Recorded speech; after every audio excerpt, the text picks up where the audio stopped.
Hello, my name's Steve Kern,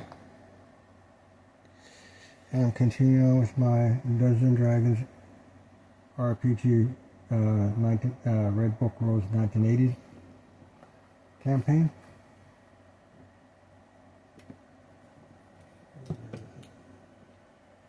Everything else in my range.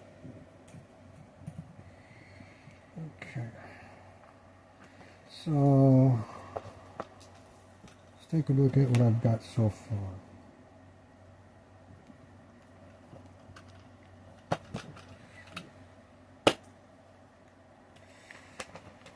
I've got monster hit dice tables,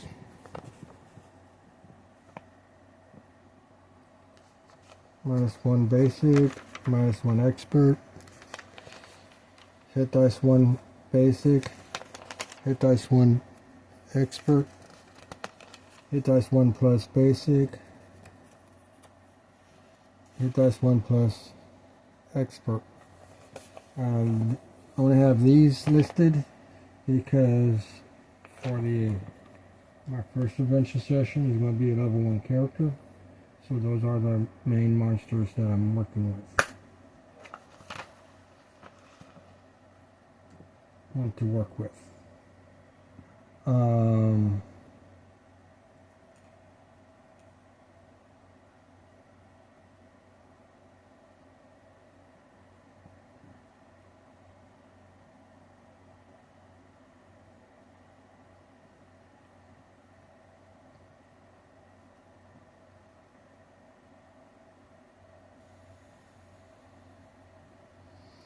I have environmental sheets for the normal rat.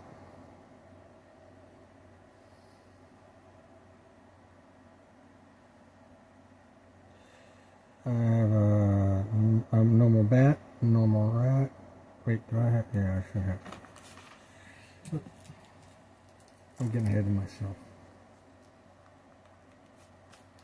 Lucky this is ink. Okay. Then I have the monster. I listed the monsters based on life form type, microbial life forms, monsters.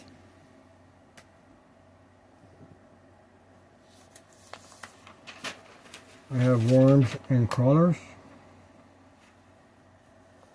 Categorized monsters and crawlers. I have categorized monsters as saltwater monsters,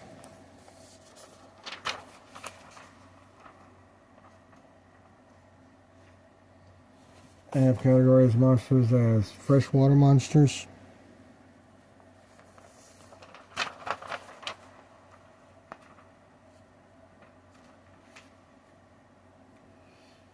I have categorized monsters as insectoids,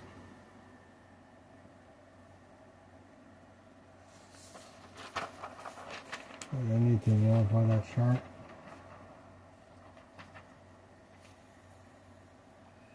I have categorized monsters and land reptiles.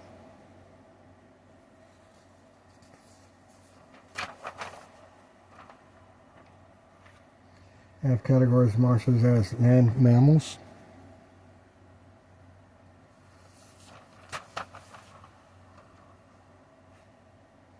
I have categorized monsters as winged monsters.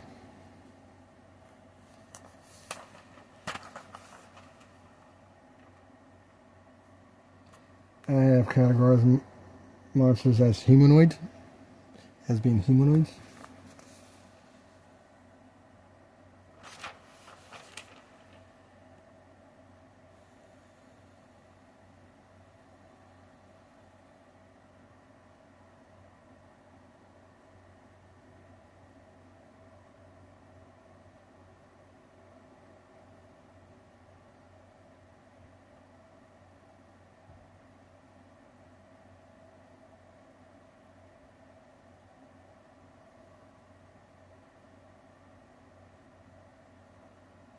Okay, I've put that listed here.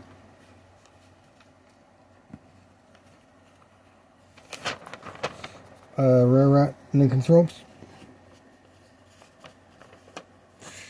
which is so I may need to modify that list because bear rats are creatures that turn into humans. Then you have human monsters, normal humans.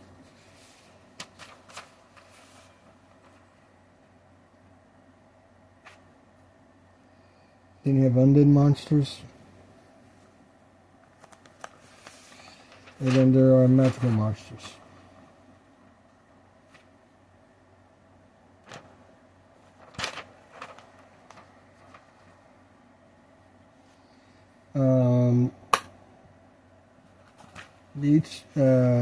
Some monsters can be categorized.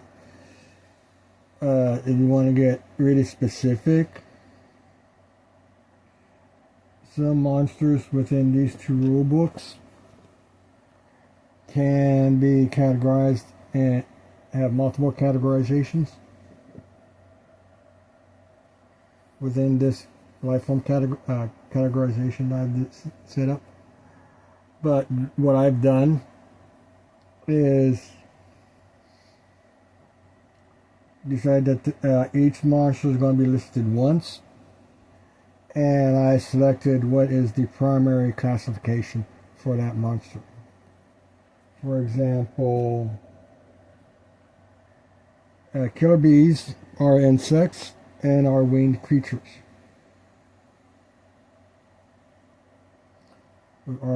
Would be classified as insectoids and classified as winged creatures. But they're primarily insectoids, so they're not going to be winged creatures. Winged creatures are like bats, can be categorized as mammals. Land mammals, so that means they can't be flyers. So that's not a good example.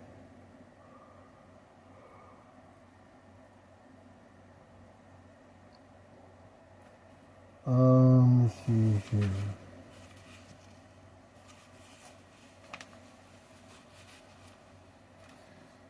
Winged monsters. Okay, for example, another better example, it would be sprites. Sprites are winged creatures, but they are also humanoids.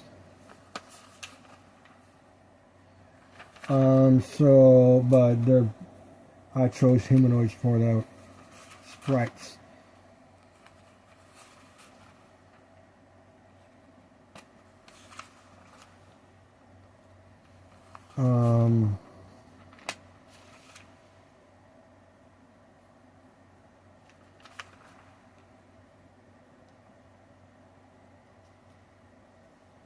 Furthermore, for yawning, magical monsters, they can be categorized in other categories.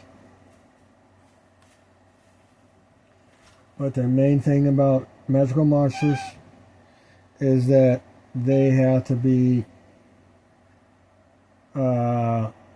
created via a spell or like golems, skeletons,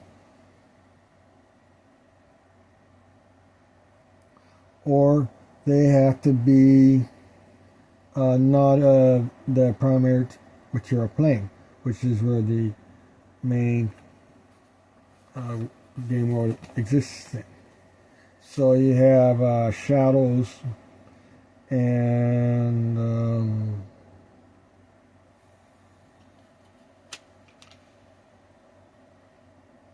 elementals, staff, conjured, device elementals. There's summonings. Let's see, who is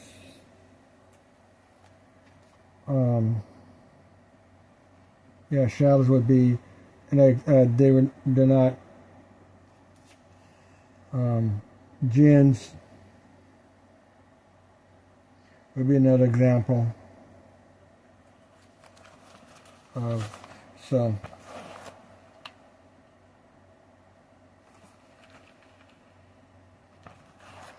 So I have a section where a Dungeon Master created monsters. In Neanderthal leader, it needs to be, I think I'm going to have to deal with that eventually. The undead that's created by giant bats, giant vampire bats, could also be in this section. I could also create that undead, but I'm not going to. I'm going to use existing undead monsters for that process. Then I have special. I have monster list based on special damage types. Right now, I have illnesses and disease monsters. Monsters that have special illness effects and disease effects for damage. Level drain monsters. I have monsters that cause lycanthropy. You have monsters that create undead. That would be your giant vampire bats. And most of your undead monsters will generate undead. Not all of them, I think not all of them, but most of them. Let's see here. Campaign parameters. Game campaign parameters. Game world parameters. Game world size. Mapping. I'm keeping this for the map. Game world mapping. Another example of game world mapping.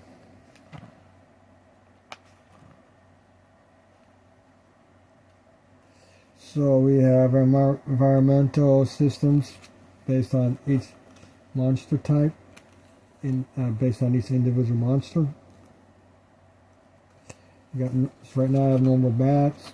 I have giant bat, giant vampire bat.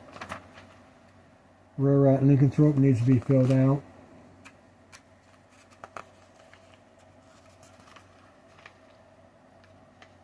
Werewolf lycanthrope needs to be filled out.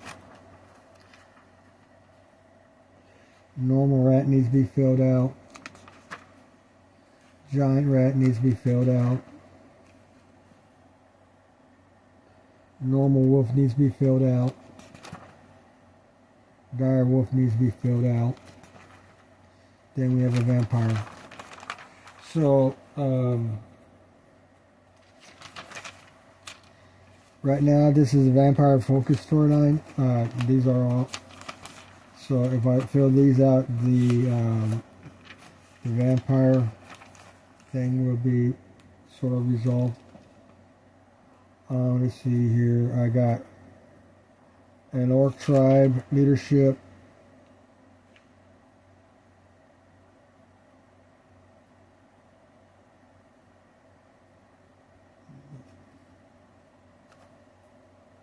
I have an orc army, chaotic leaders, listings.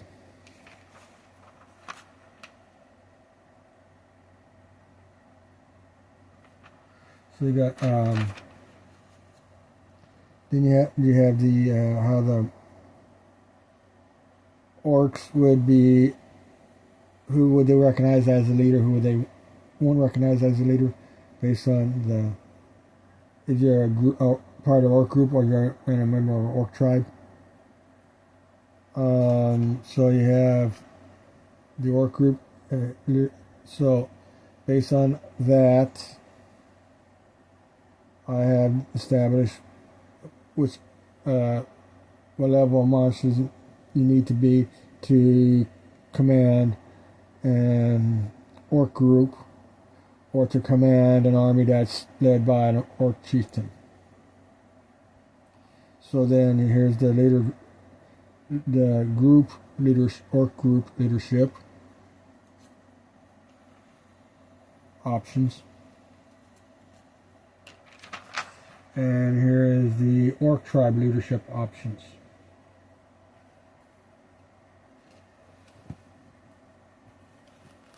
Okay, okay.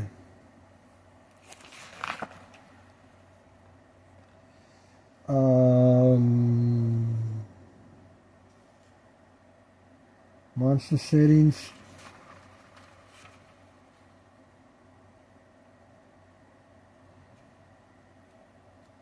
We have, for bats, we have normal bats, type of bat.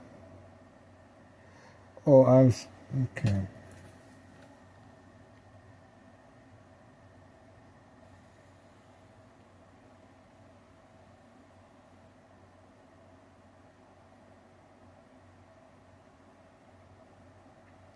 Okay, yeah, so we have, so, yeah, this is an earlier, okay.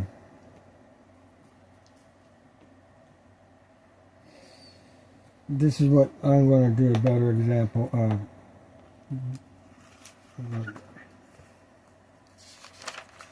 What this is about.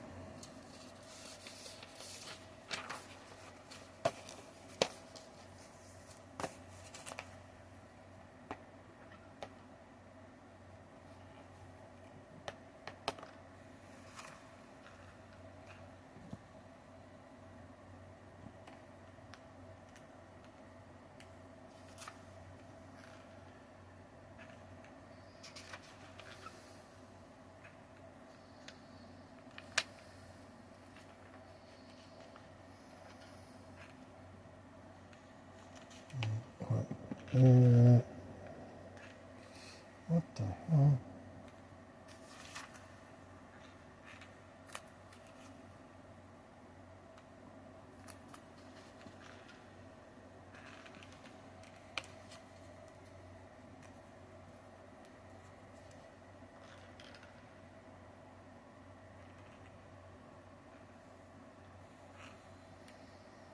Yeah.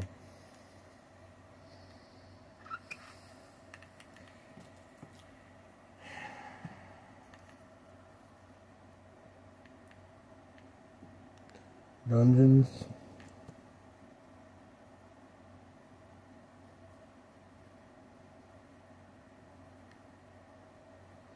And Dragons.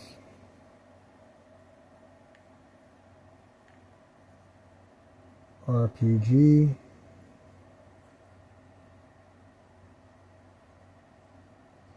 Red Book Rules.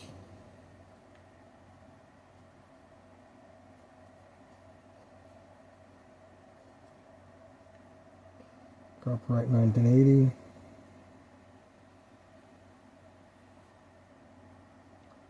Types of bats.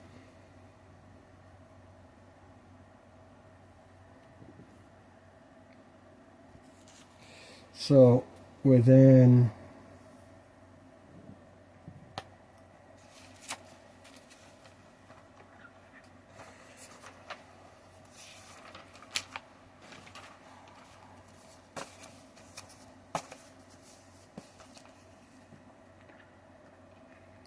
D&D system, you have the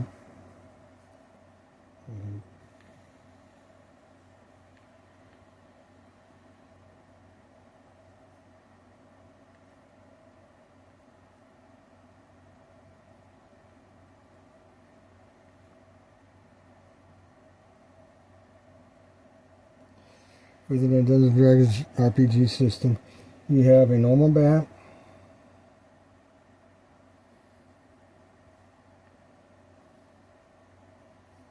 you have a giant bat,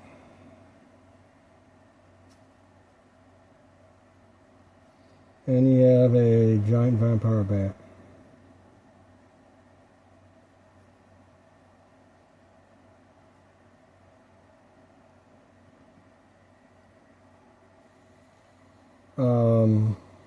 In real life,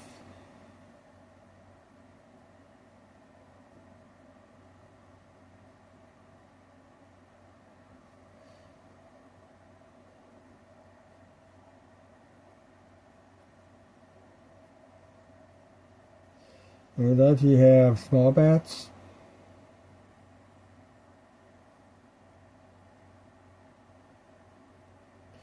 medium bats,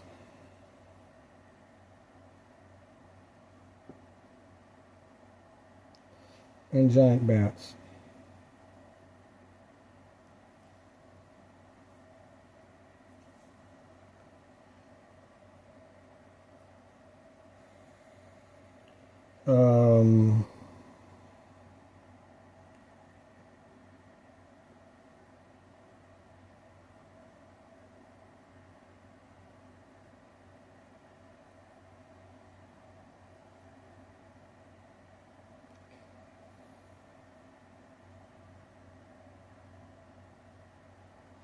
I'm going to say feedings.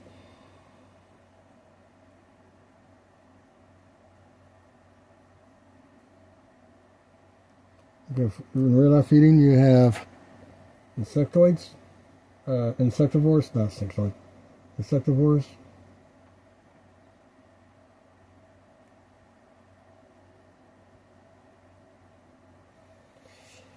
You have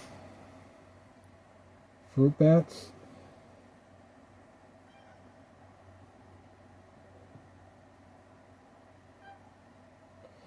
And then you have vampire bloodsuckers.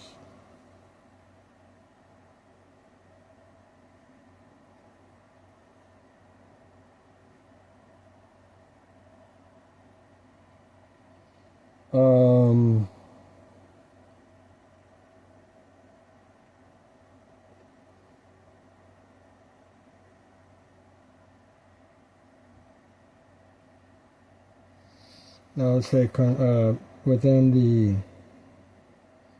let's say carnivorous also.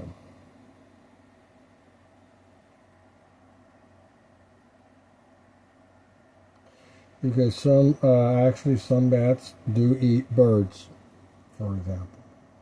Some of the larger bats. So,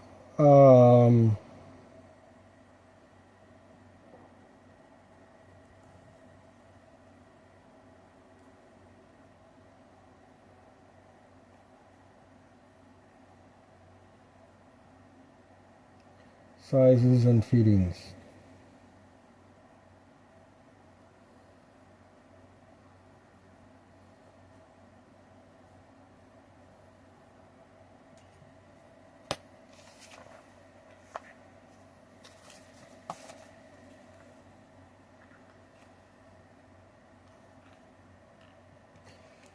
And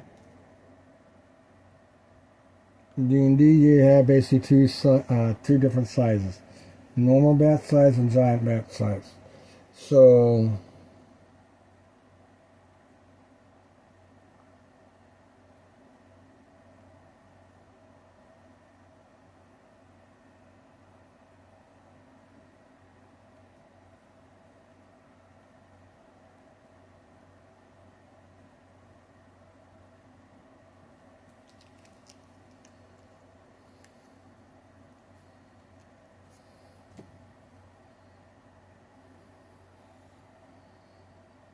you have your insectivores.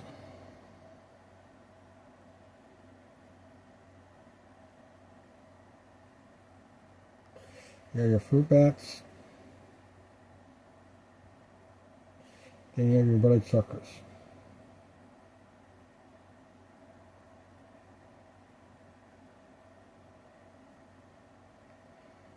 Then for giant bats, you got your carnivores.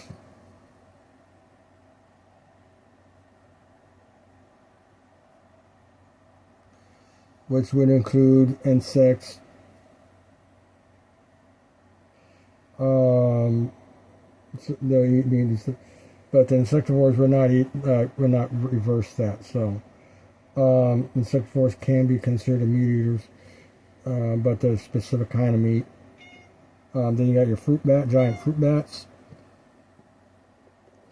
and you can have bloodsuckers.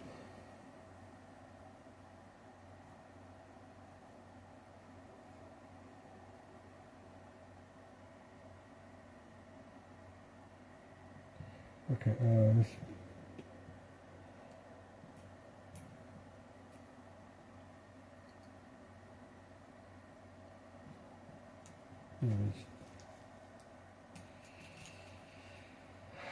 So we're going to recategorize this.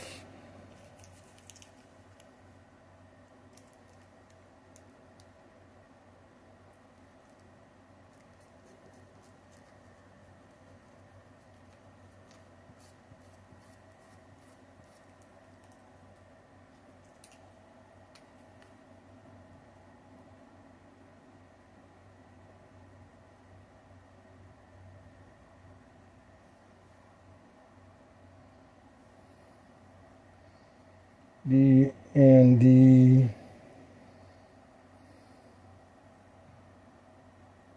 sizes and feedings.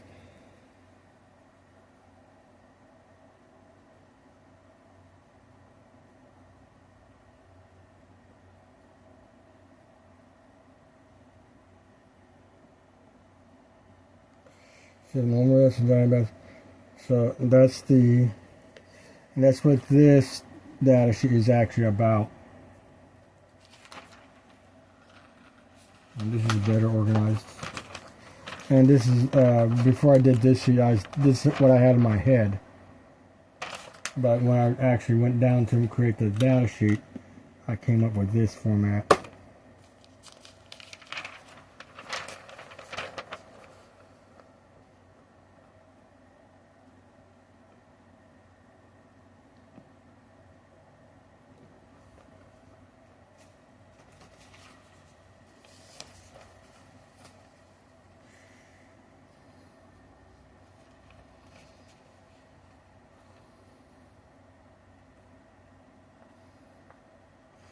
So this would be the vampire bat.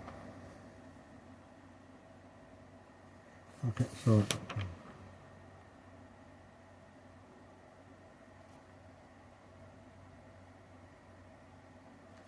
again, I have to reorganize this paper because I need to space that out better. So that's what this is what this attempted to do. We did a better job back to the original. Let's see here, what else is this?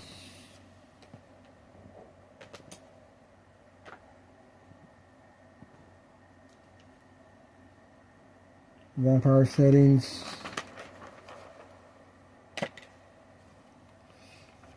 We've got rats, bats, and wolves, and humans. I went through I just followed the list of what was in the book. This is not an alphabet. I didn't go bats and then rats and then wolves. So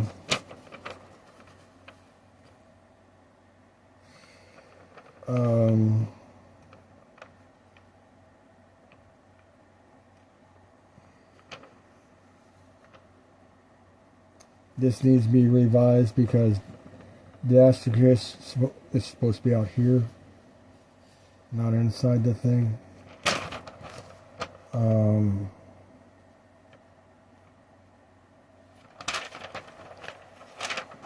there's a bunch of editing that needs to be done. So I was right now I should not have done that. Well, actually, the reason I did that was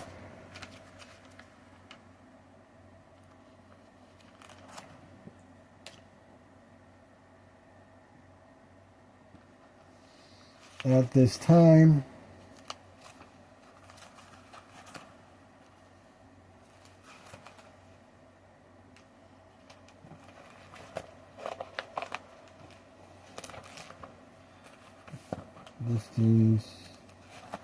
listings, okay, DM created, special damage types, there we go, nope, excellent. Yeah, right now, all the environmental monsters that I've listed, I have in here, every one of them is associated with the vampire.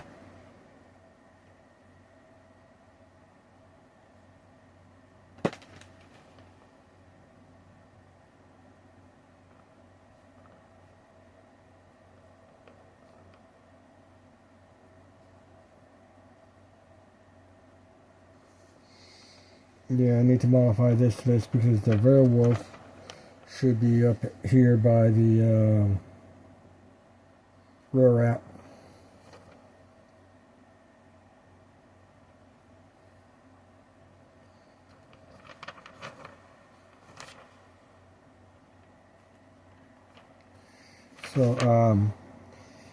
So right now all of this is focused on the vampire storyline, vampire ecology, chaotic army, types of bats.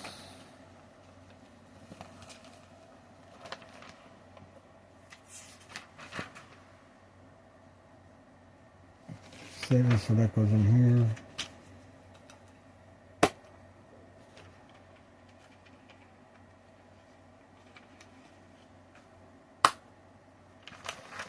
And then let's see here.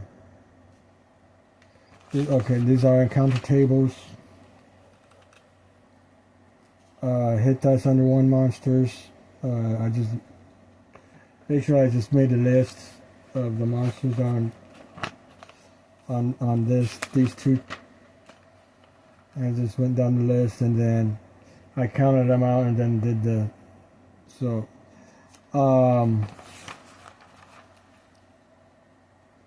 then I went and did the nocturnal monsters. And basically did the same thing. I got some tables, concepts here. I need to redo this to have this listing, but for the nocturnal monsters.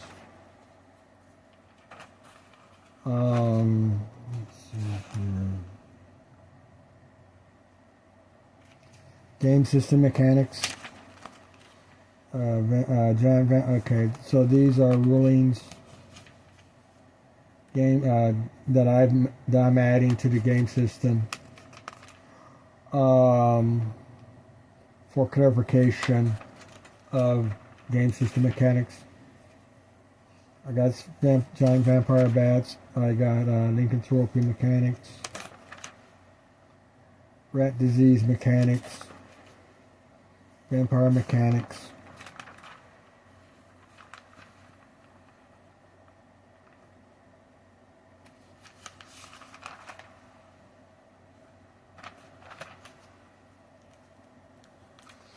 And then I have campaign rumor tables. Let's see here.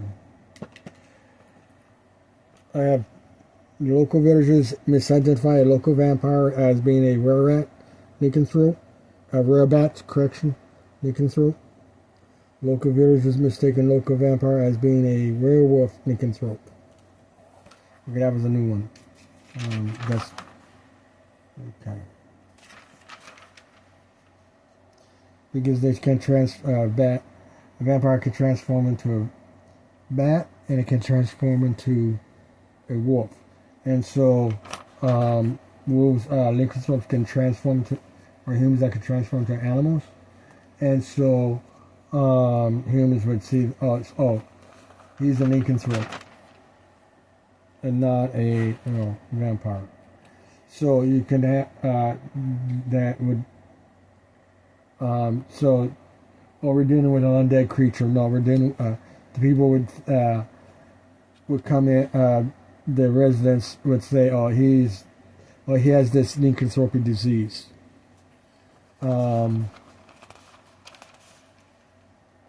in actuality, he does not. They would think he would have the lycanthropy when he does not. And then this is obsolete data sheets for the nocturnal monster list here. Needs to be added to the encounters.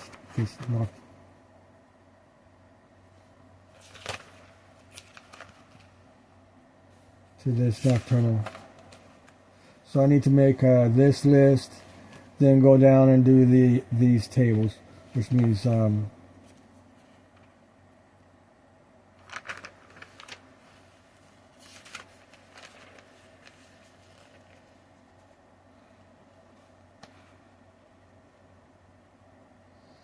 And then this is an earlier attempt.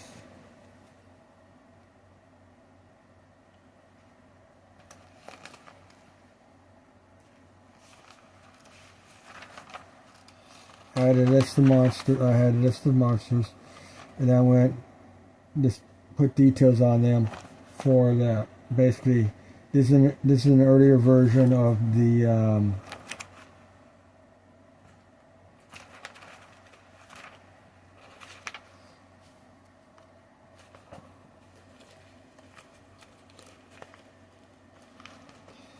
environmental system data sheet.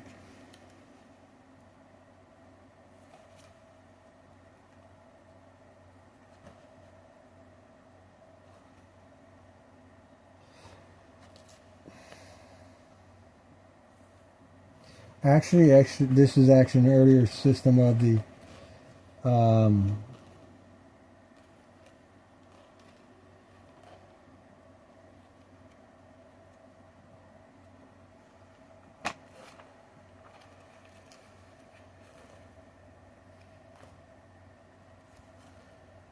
settings.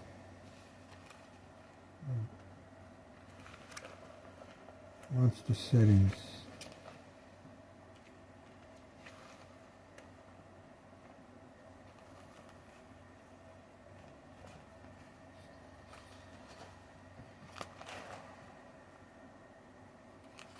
This is an early version of, oh,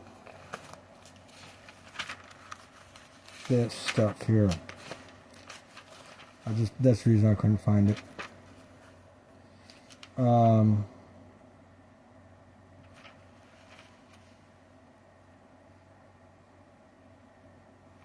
No, correction.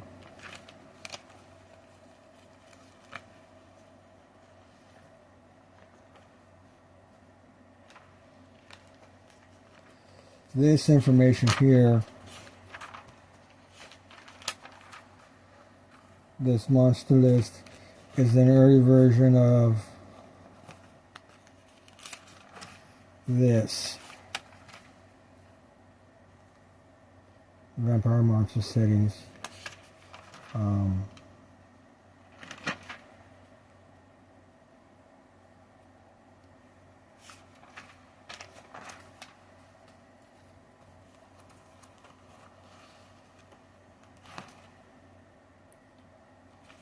So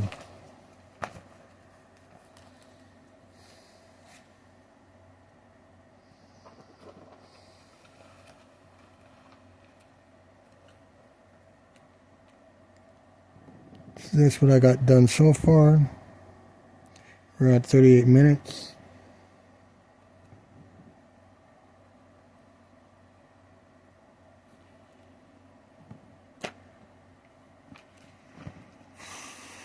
Okay, that don't need editing.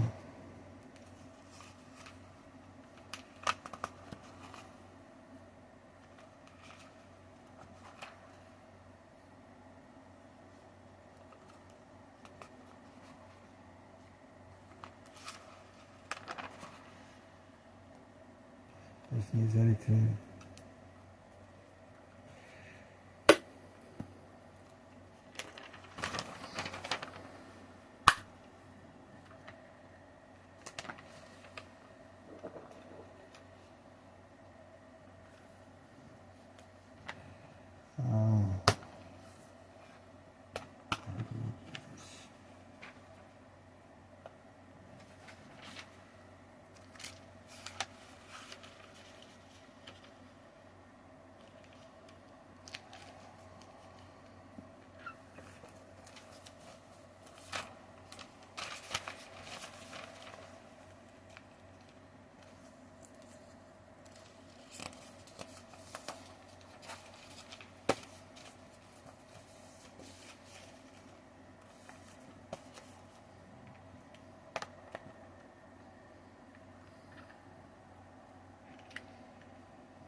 This is a copy.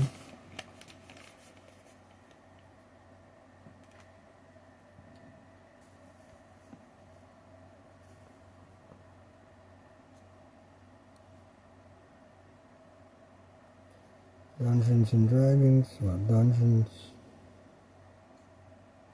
Alright, Slow. And Dragons.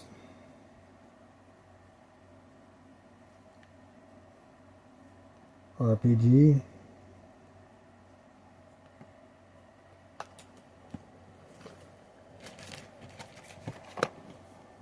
There you go. Get over here.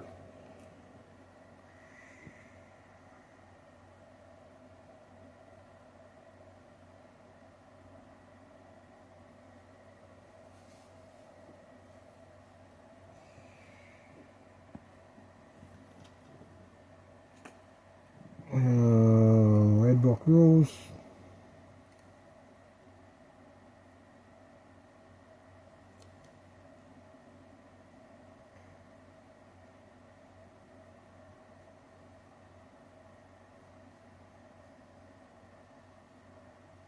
Copyright 1980. Now I do have what is known as the Beckme set, which is an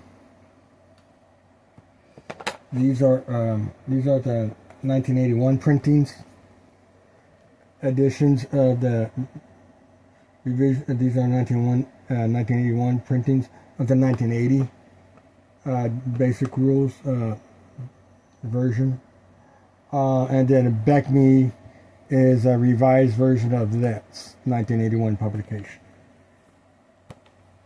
So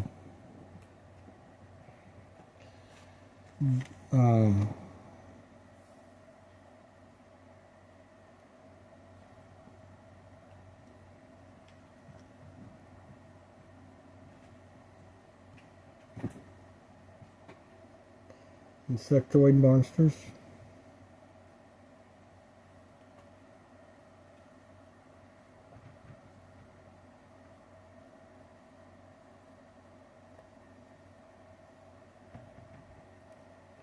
So we have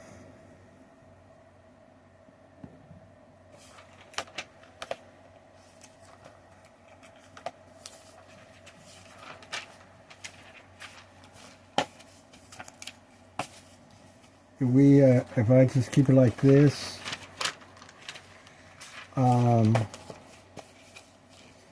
can sometimes see the lines. The lines here don't jive with what's here when it's and so you end up may seeing something like that, and so to prevent that from happening, and that messes up my writing, my ability to write on the line. So I just make sure everything is there, like that.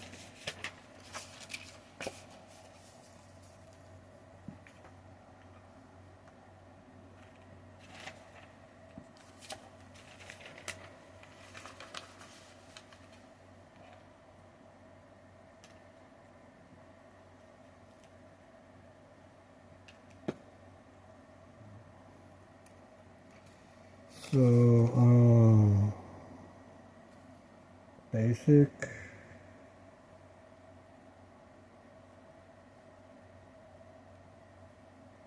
giant fire beetle,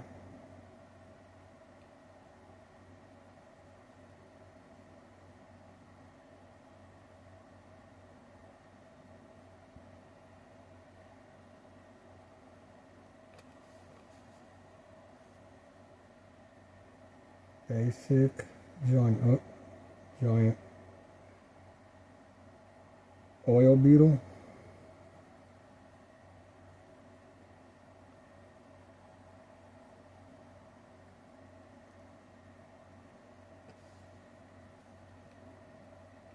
basic,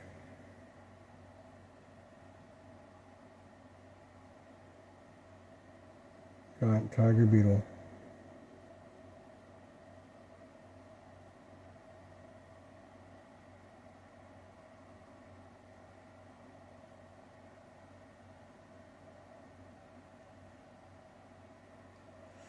And then we have a basic cave locust.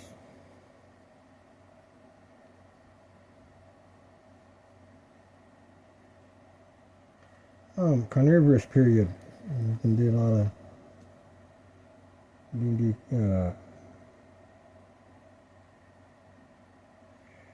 basic rubber ant.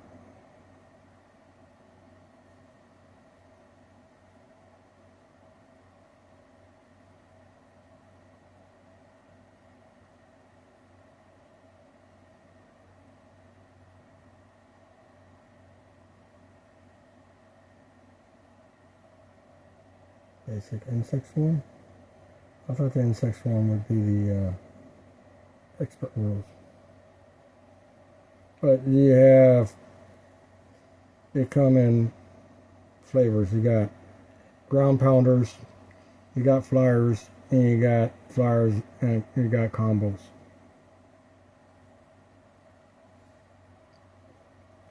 And then you have the killer bee.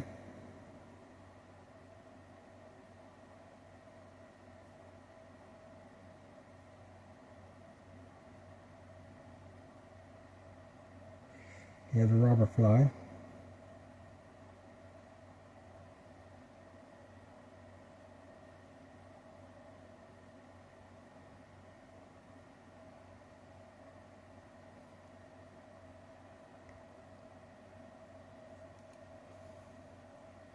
Basic giant crab spider.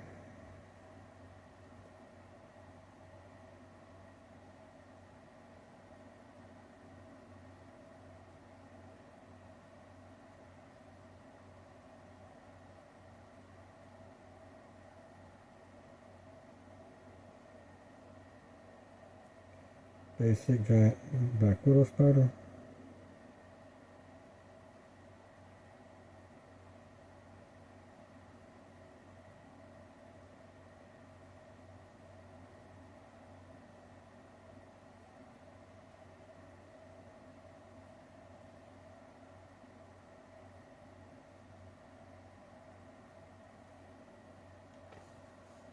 Got the basic tarantella spider.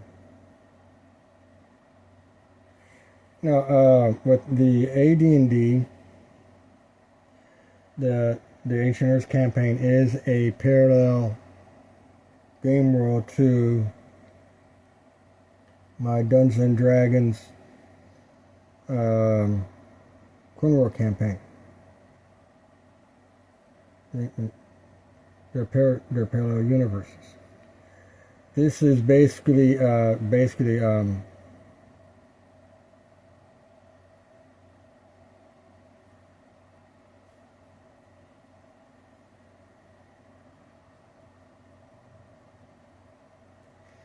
Dungeons and Dragons, my Dungeons and Dragons Quinn World campaign is a prototype for my AD&D Ancient Earth campaign.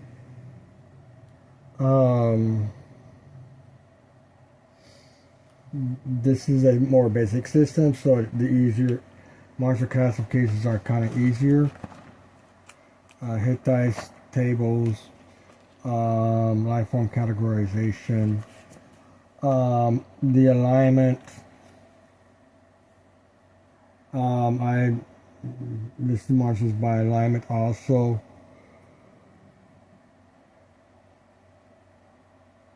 Apologize for yawning.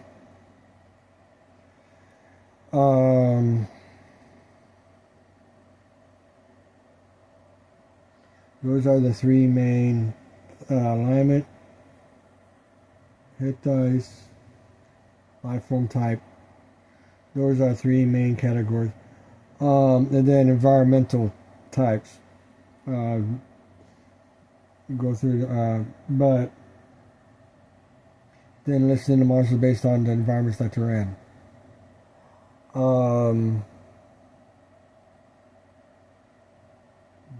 That one's a little bit trickier.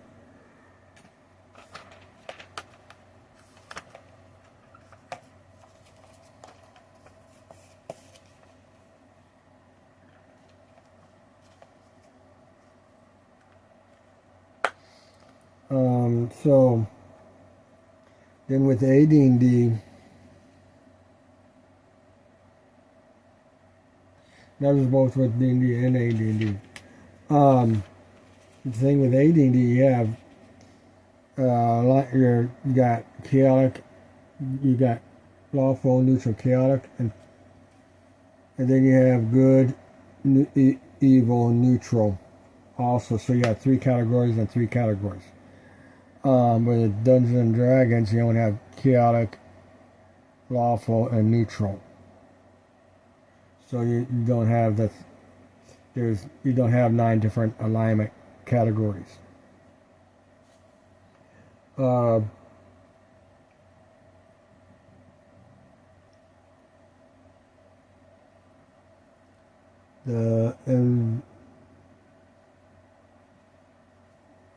environment, the hit dice is different. I think there's more fluidity,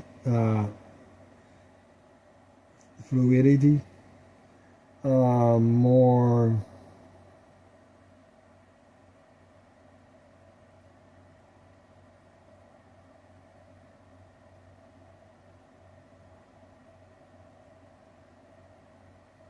range, hit dice range in the AD&D than what there is in the D&D monster lists. On top of that, with the AD&D, you have the Monster Manual, Theme Foil, Monster Manual 2. Each of those books has like 300 to 400 monsters listed.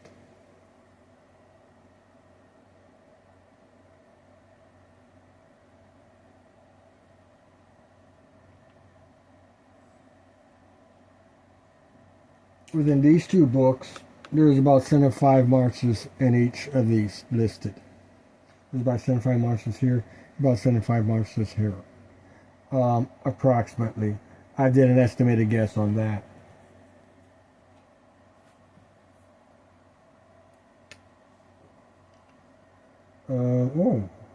Okay.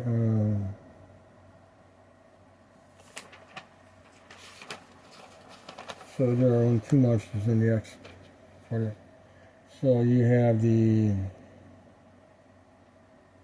X Ragodessa.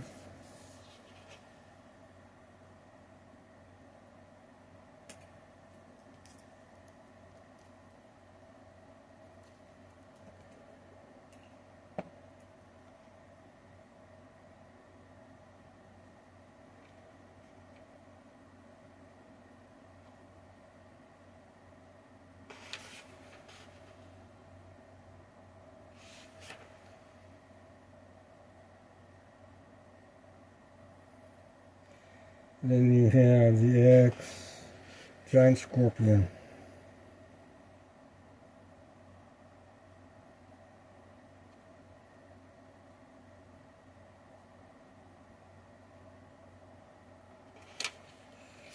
Now, when I originally started this video series, some of these monster lists have hit dice listed on them.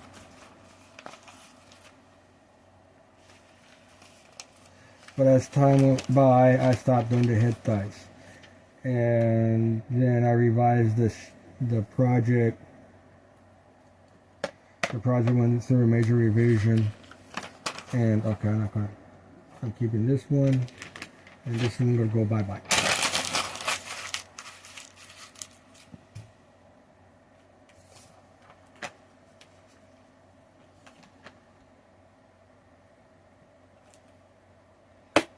So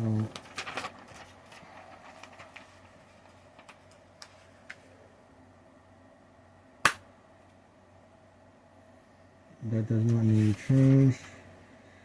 I'm not going to, if these, okay, this table needs to be modified. So this listing, this site listing is going to go bye-bye.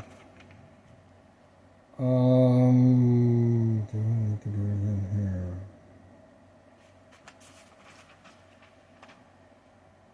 good. That's good.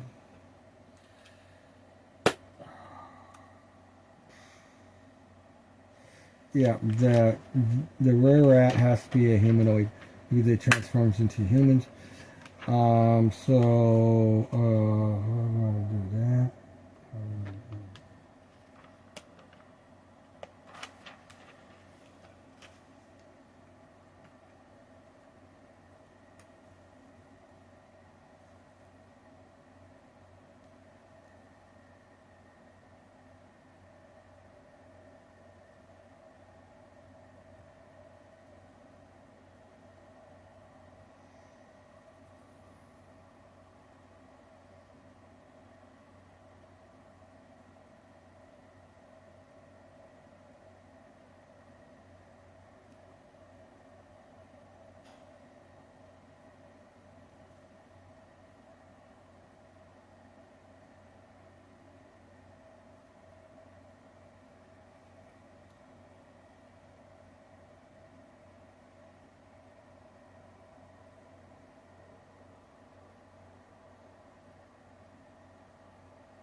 Yeah, then so I can just go through it and don't worry about the hit dice numbers. Okay, and that's a basic. So I have to do that. Okay.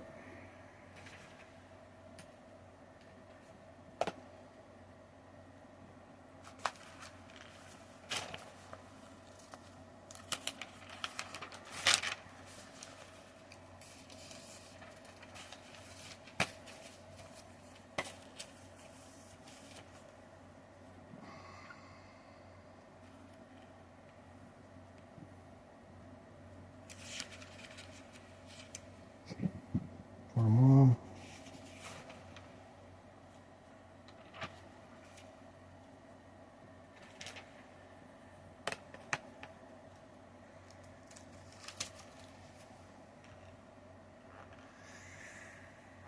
Let's see here.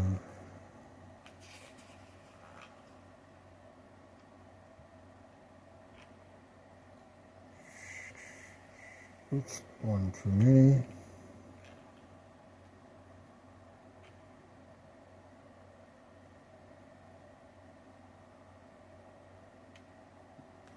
I didn't go up one. There went up one.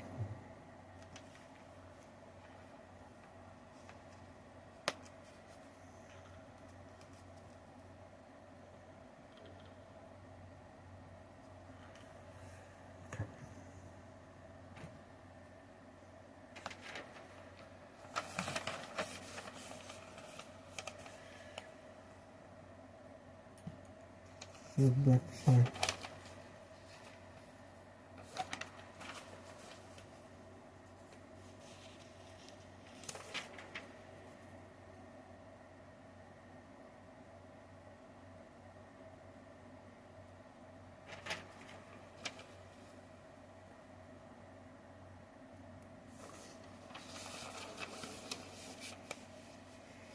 Okay.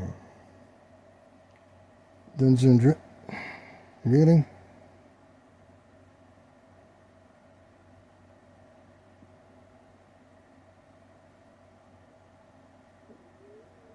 Whatever.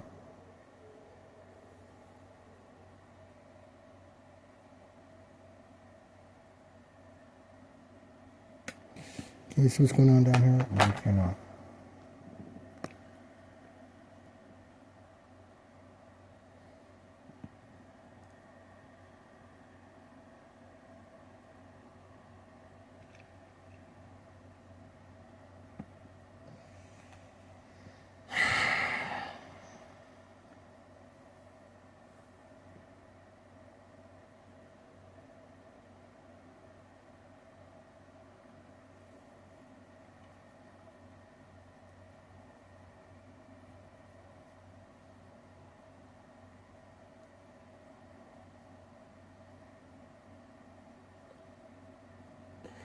Dungeons and Dragons.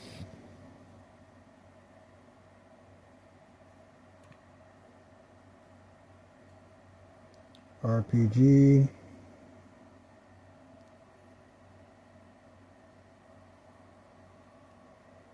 Read book rules.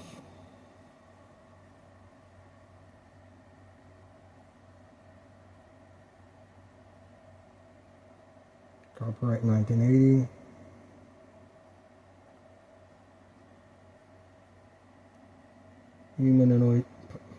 Humanoid monsters.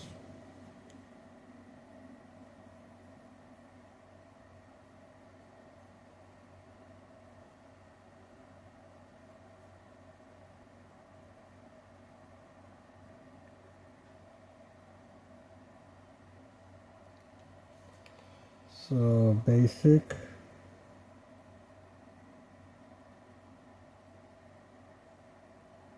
Bugbear.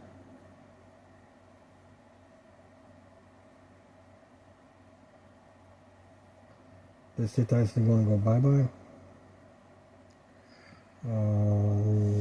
This rope needs to be asteristed.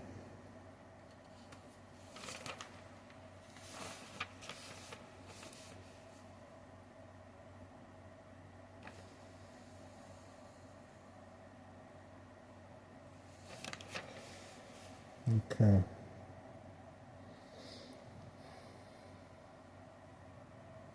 Basic doppelganger.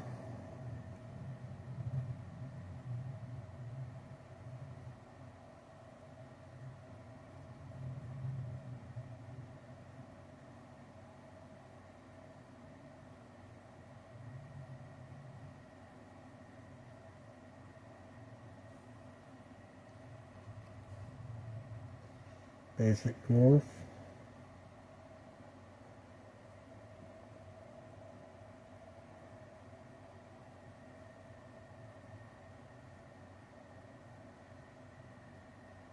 Basic elf.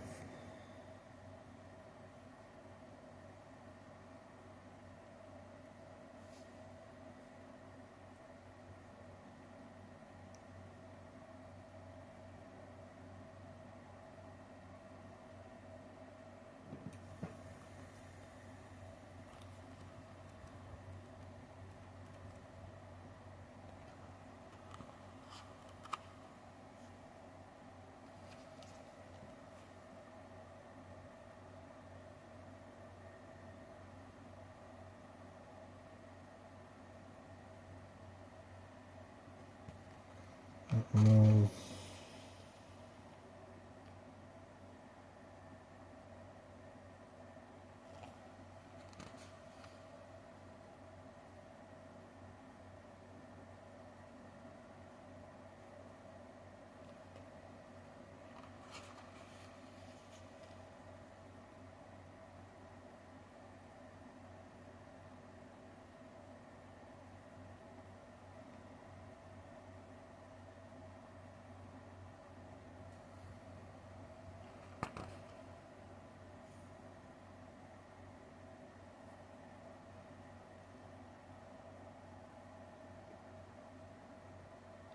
I thought it was magical.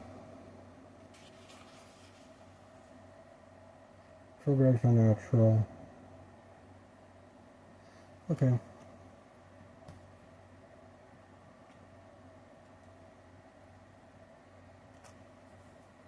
Nose.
Okay, it's getting a little long.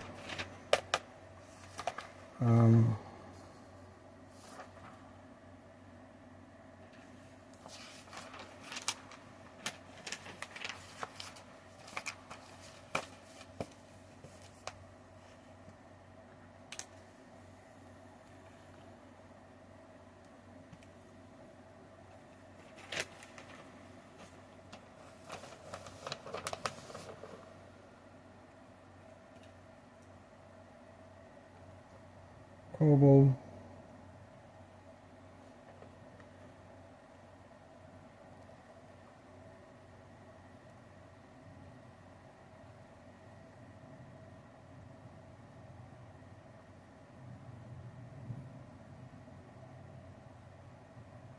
Lizard man.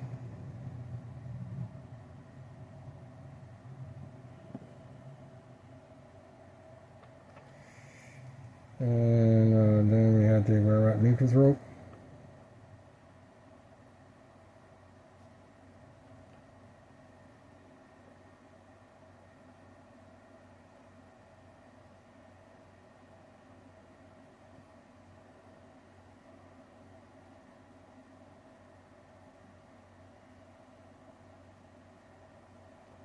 The reason is we have the Red Rat here is the Red Rat is a animal that transforms into a human. So a Red Rat would not be under a humanoid. I would not be under a human classification. Red Rat is an animal. So if you kill a Red Rat in its humanoid form, it'll die and change into a giant rat.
Now on my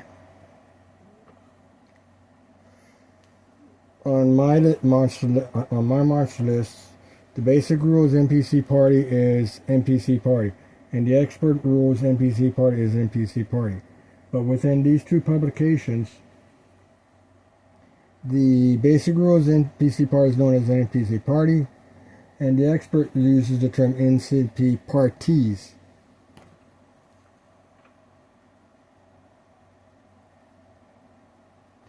So you can immediately identify the class level.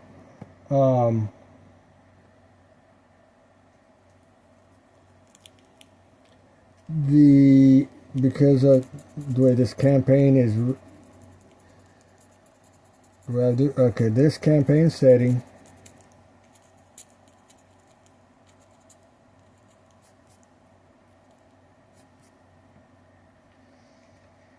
is both basic and expert combined.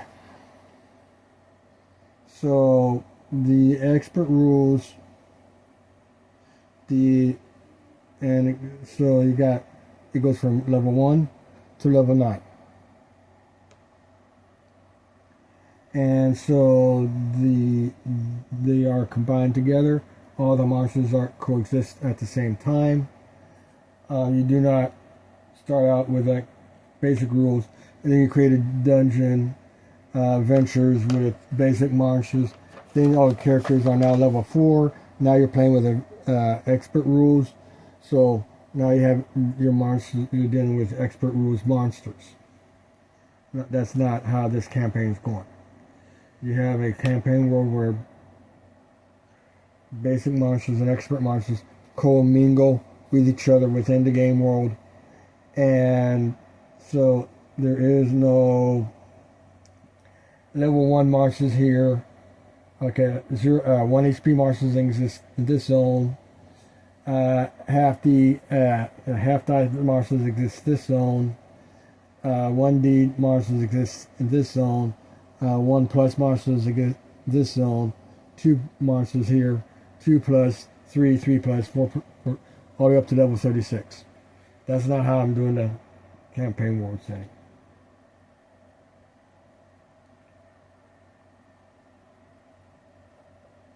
Everybody coexists at the same time. Okay, that's how I'm doing this campaign. So, ogre, basic.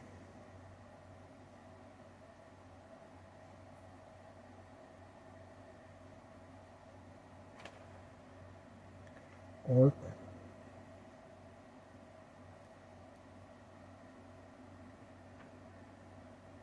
Pixie.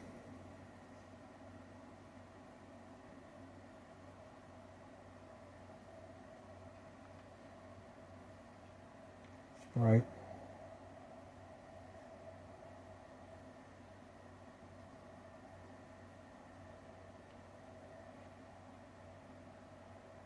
Troglodyte.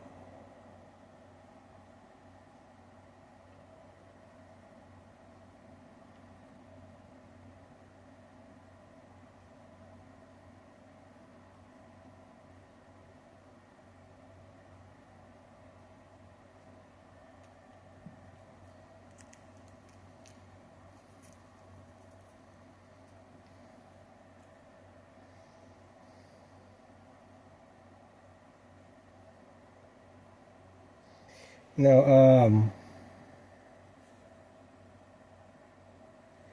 if you're doing a dinosaur time period,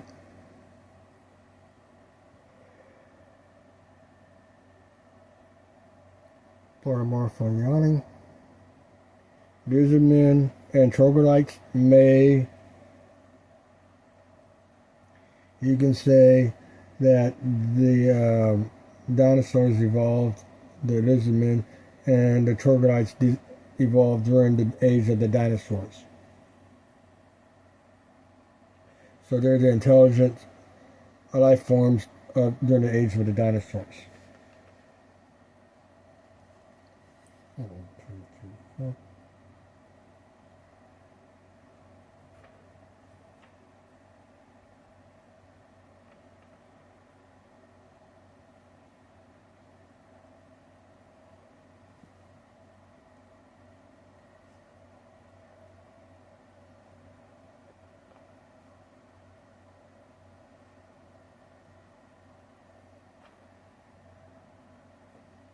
X-Triad.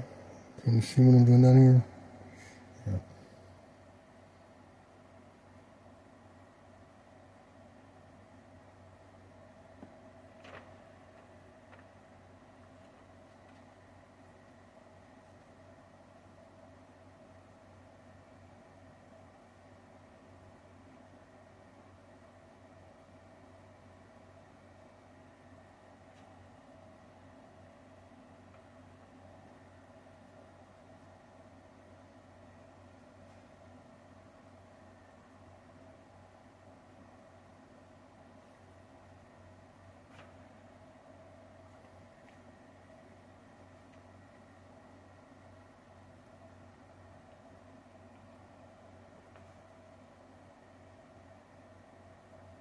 Continued on back.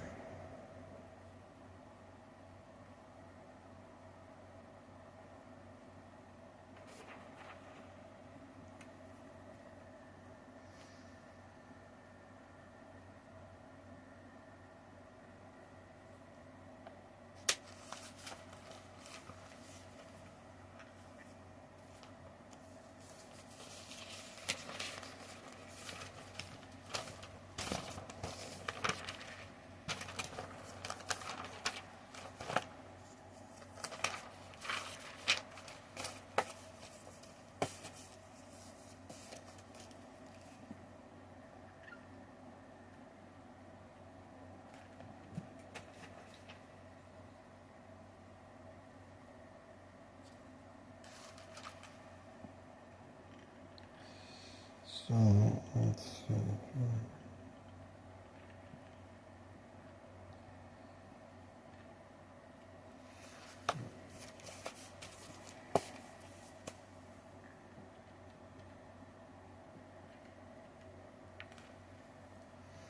And then we go down 1, 2, 3, 4.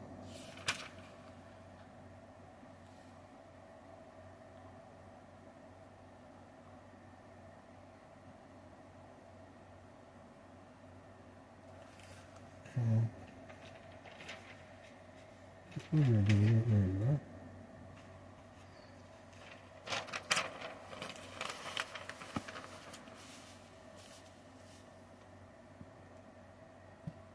Page 2 of 2.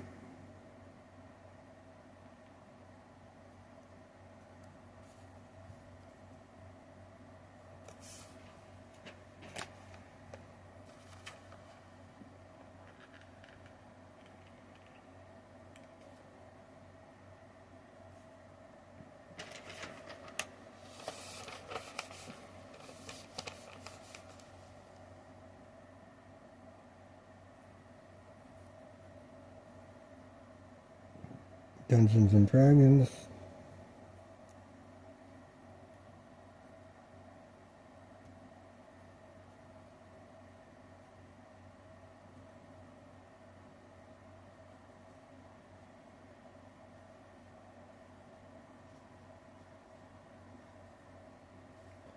RPG.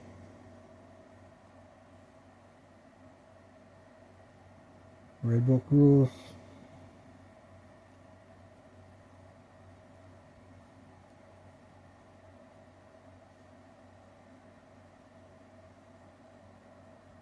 Copyright 1980. Humanoid monsters.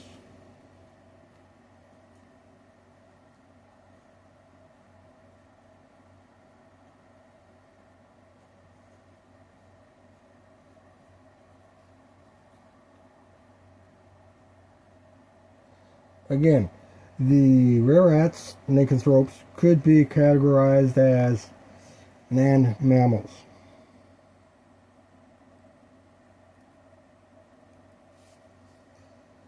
As well as humanoid monsters.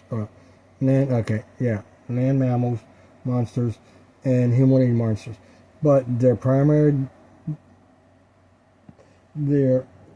identification is that they are humanoid in appearance. Therefore, they are being listed under the humanoid monsters. And then we have a Nixie at the end here. So now we have the X NPC party.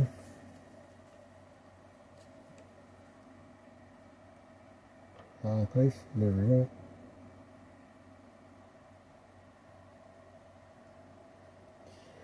And actually, when it comes to the NPC party, basic NPC party and the expert NPC parties, there is a difference. The expert rules does have different mechanics for designing an NPC party. There is more advanced stuff going on there.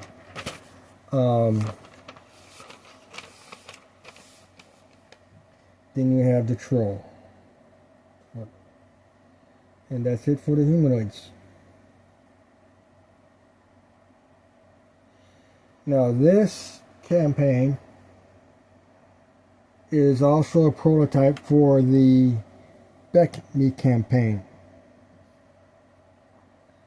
The main difference would be you have the companion rules and the master rules to add onto the monster lists.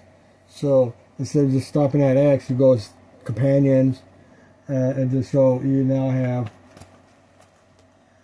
-1 basic, under 1 hit dice monster, hit dice under 1 less. How do I do this? That's microbial. Hit dice 1 less monsters for basic. Hit dice 1 less for expert. Hit dice 1 less for companion. Hit dice 1 less for masters. The immortal rules do not apply because this is the game world, and the immortal rules, you are outside of the game world. You're in an alternate reality to the game world environment.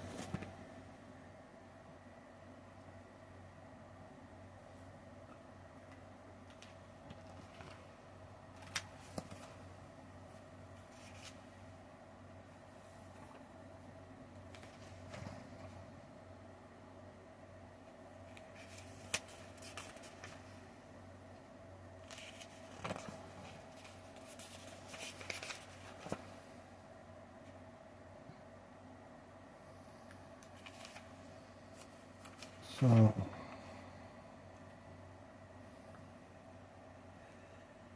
we have that.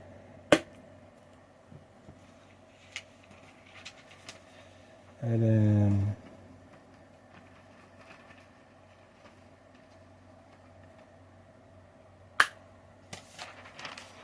this status sheet goes bye-bye.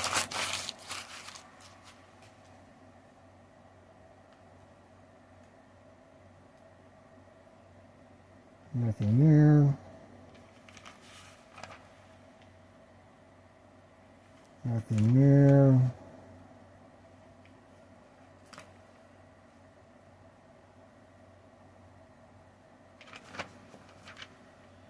Nothing there.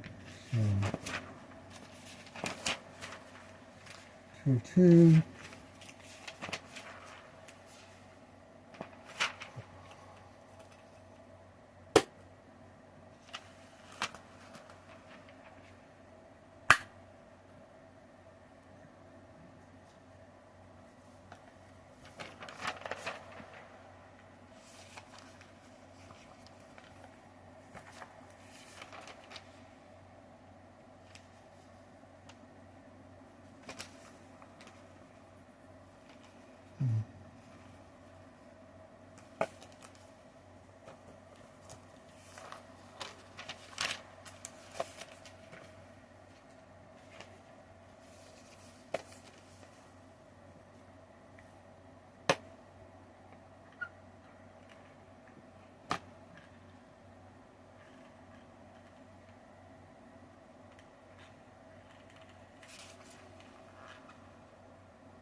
Continuing on back.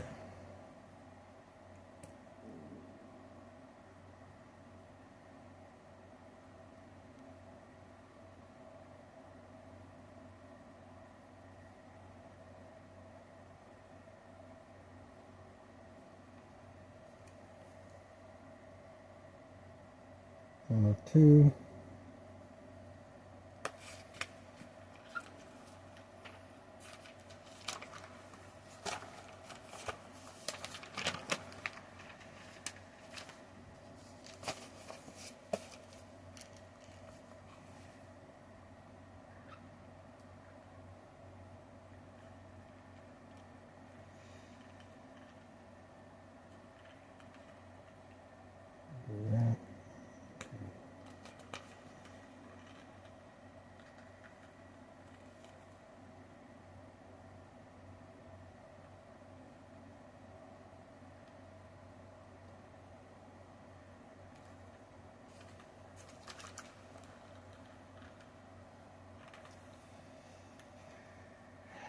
Okay. 2 of 2. Dungeons.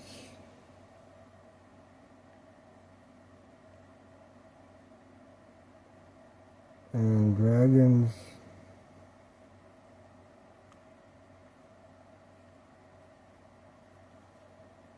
RPG.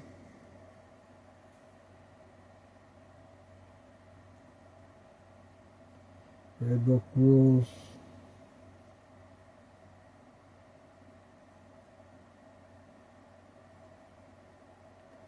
Copyright 1980.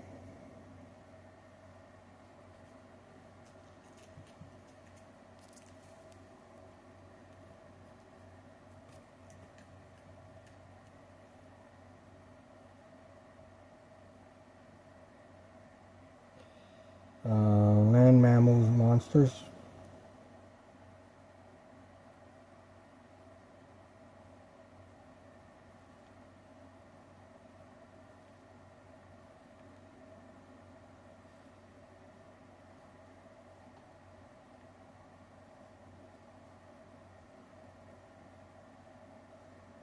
Now I have here hellhounds and gorgons listed on this. They're not native to the prime material plane, but they cannot get to the prime material plane on their own. They're animals, so they have to be brought here by intelligent creatures.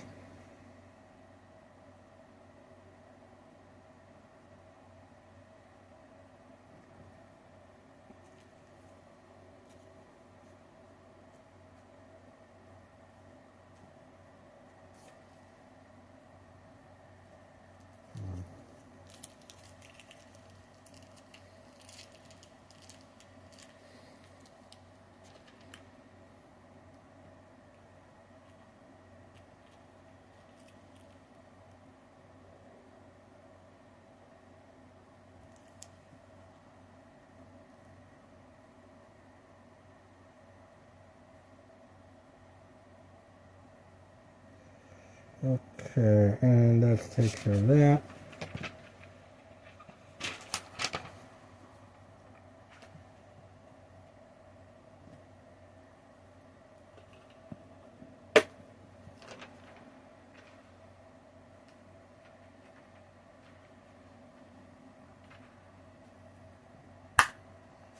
That's new, that's new.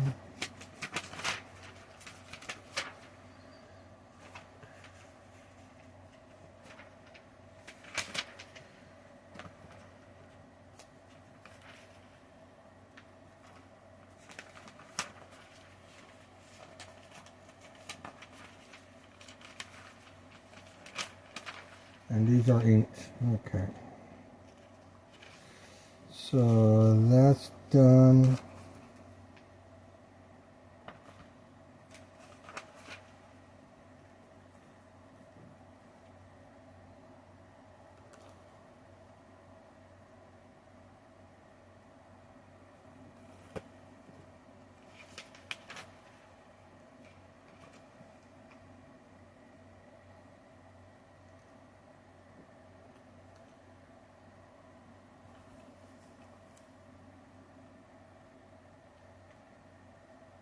And the Gorgons and Hellhounds are not brought over by magical spells.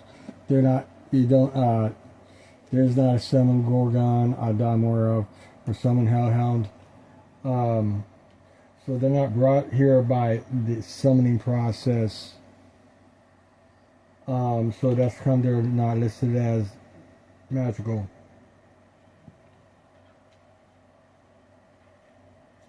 Now, that may be wrong. I need to look at that. I may have to change that.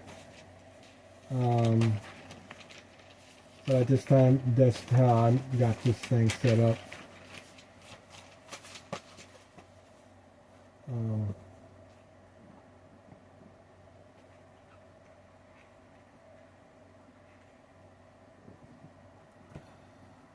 Let's see here.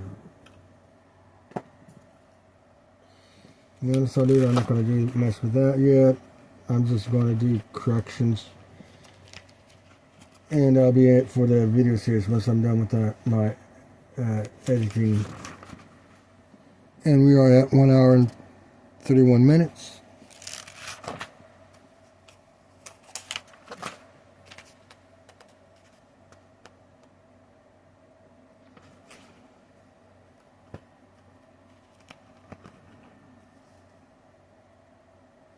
Okay, not going to mess with that section. Alright.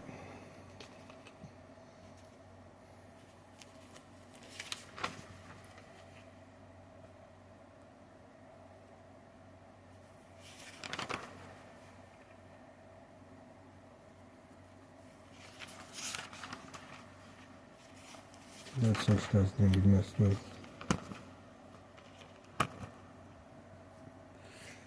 Normal bats. Okay, that is good.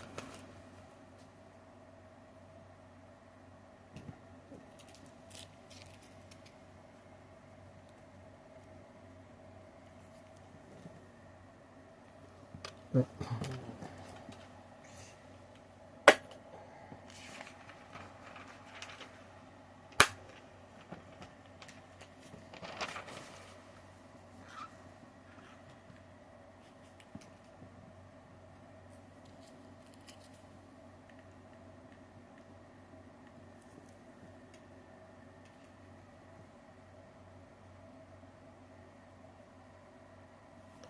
Bedrock and 6.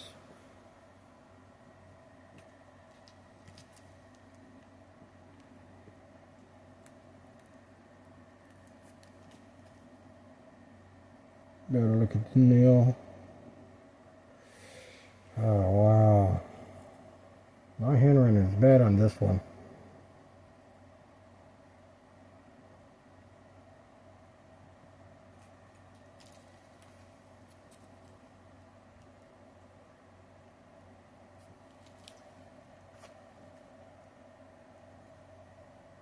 Better looking 8. And fighter 1. Let's change that. Better.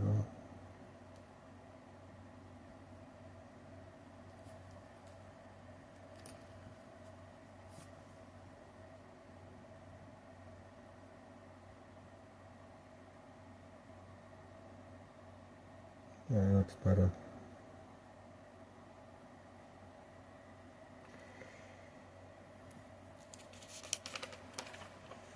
Okay, 2 of 2.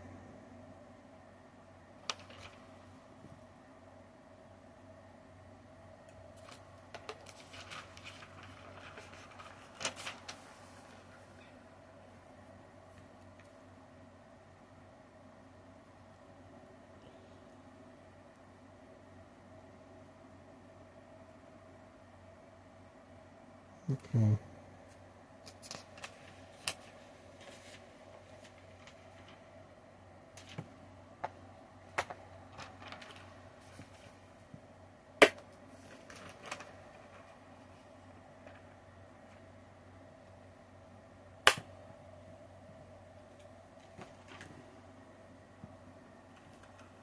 Yeah, that's it. I have to change this. Yeah, sometimes that happens. Okay,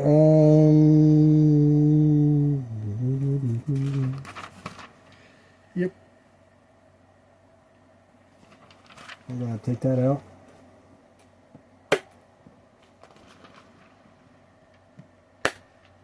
Whatever. Okay, page 2 of 2.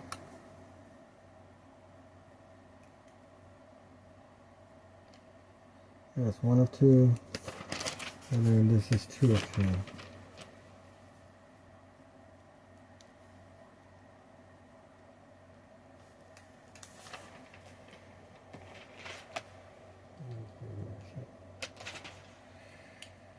And that barely blends in. The way it was presented earlier, like, I could barely see that. I can see the lenses here.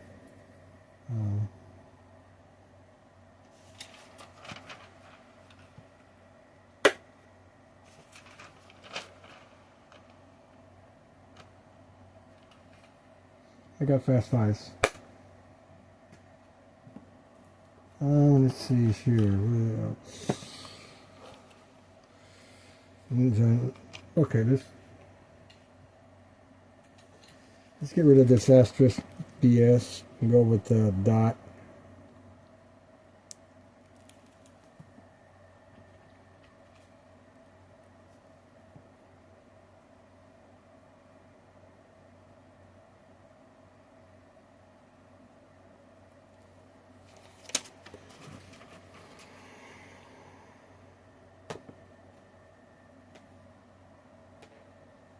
I don't need to take it out because my hand is not interfering with, the ring is not interfering with my hand. So this is not a problem. Now if I was trying to go over here, there's a problem.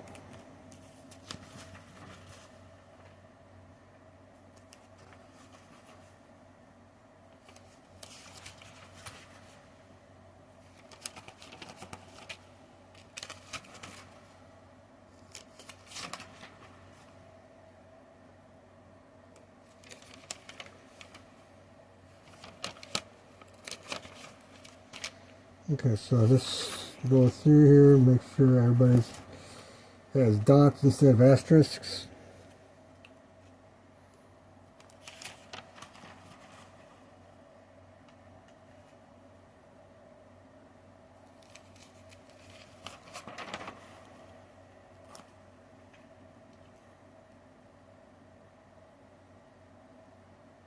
Okay, now this asterisk is noted. The asterisk is referencing the Dungeon Master's note.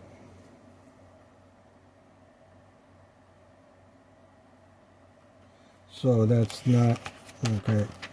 Which is why I'm changing everything. Changing out the asterisk.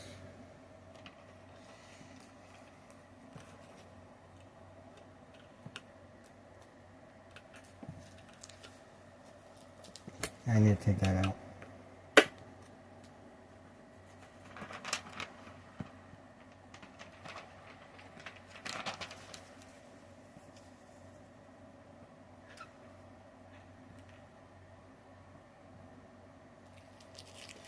I'm fixing that in.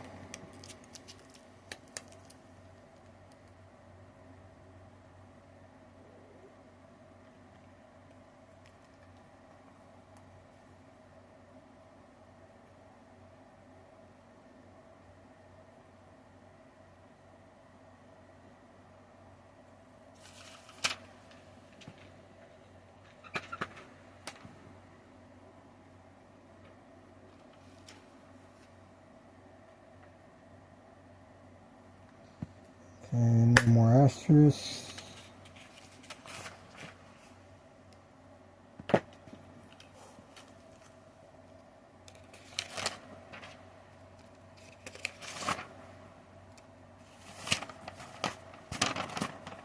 Yeah, there's no asterisk there, okay.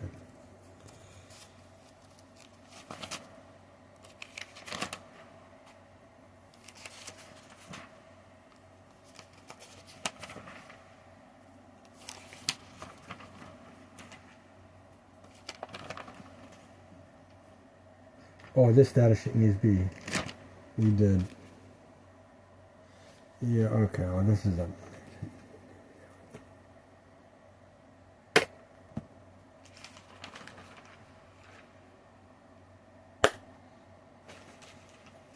Hopefully I don't have to redo this sheet. But there's a chance that I would have to. And yes, this... Oh, that's a Dungeon Master's note asterisk. That's not a... dots. Okay. Alright.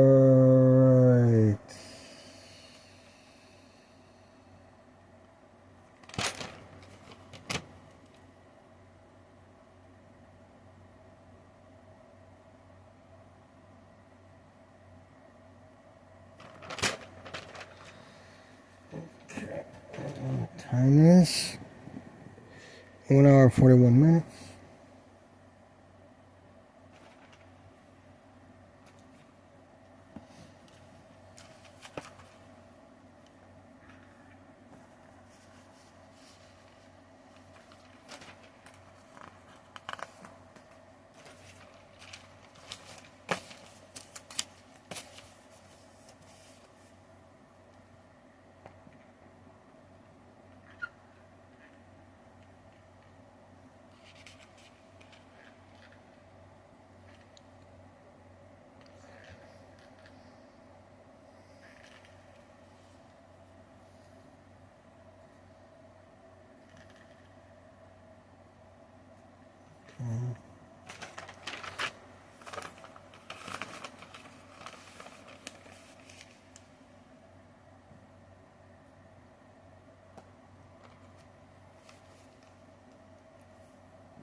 Dungeons. Come on, behave.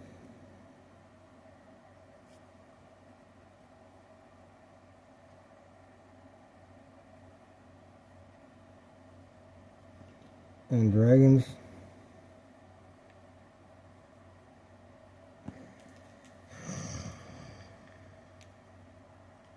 My R's are getting bad.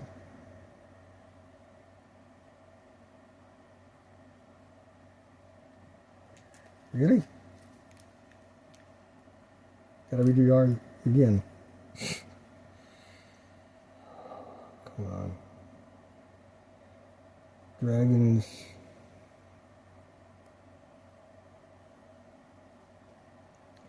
RPG. 1 of 3.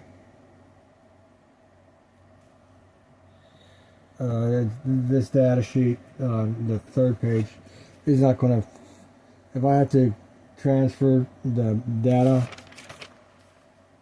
it's not going to hit page 4, so.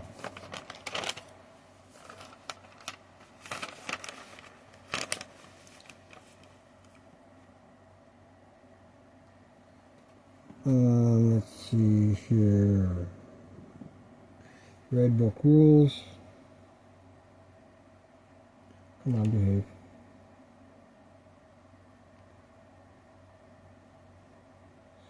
I like to have my lead. I like to have certain lead weight, which means with mechanical pencils, there's a certain way. If you write a certain at a certain angle, the lead starts, instead of being flat, it angles out. And then as you rotate the pencil, instead of being flat like this, you're writing like this, and so you get a sharper edge.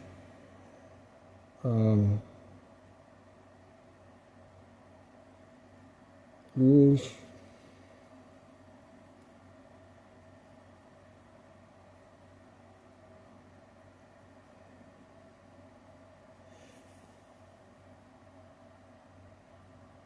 Environmental system.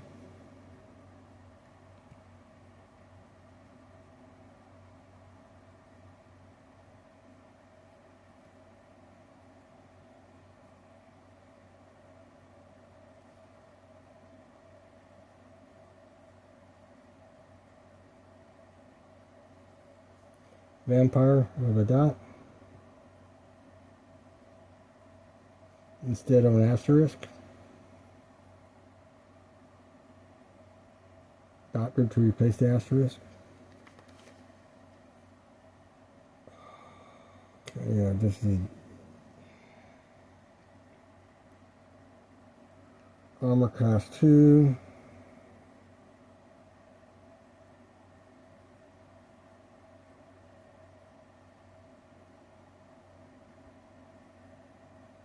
Hit dice.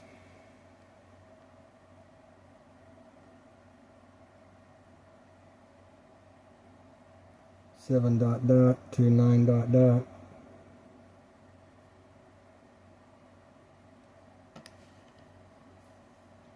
Move.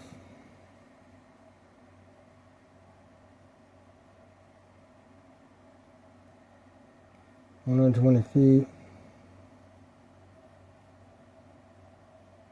That'd be 40 feet. Fly. 180 feet. 60 feet. This is in the gaseous form.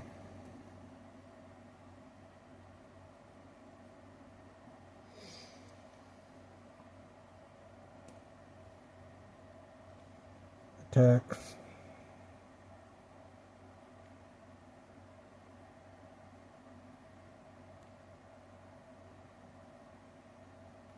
One touch. Plus special.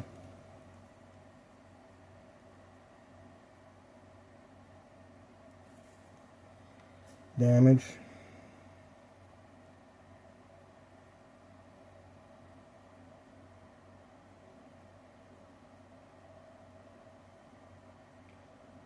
1d10, 1 through 10, plus energy drain.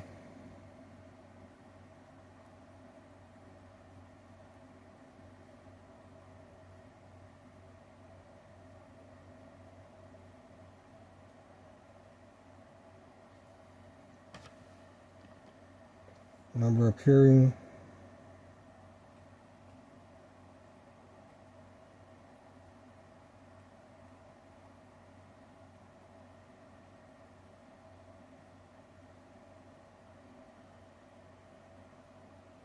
One to 4,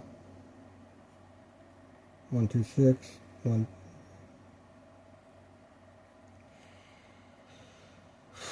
Save as.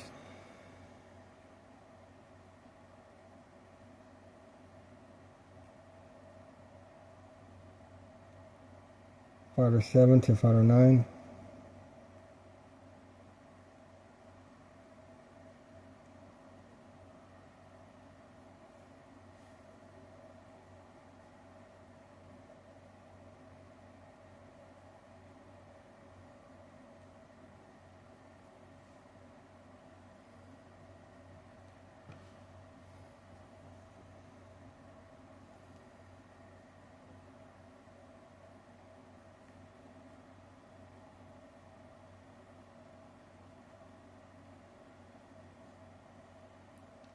Morale 11.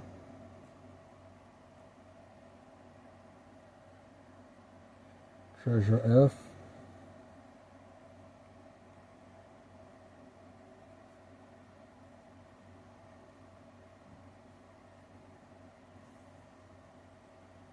Alignment.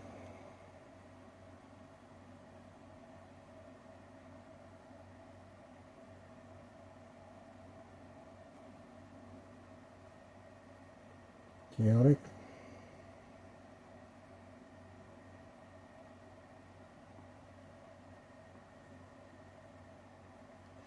Now on the vampire bat,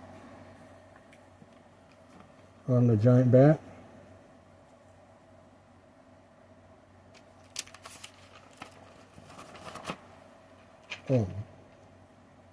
on the giant vampire bat,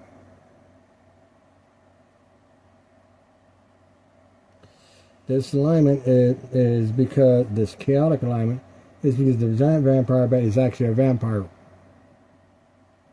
and not a normal giant vampire bat. And actually I should probably go that route too with this one.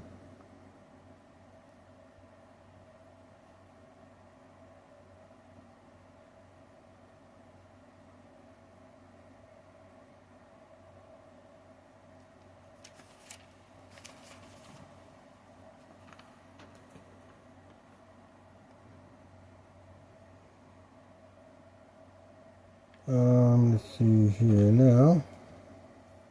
Environments.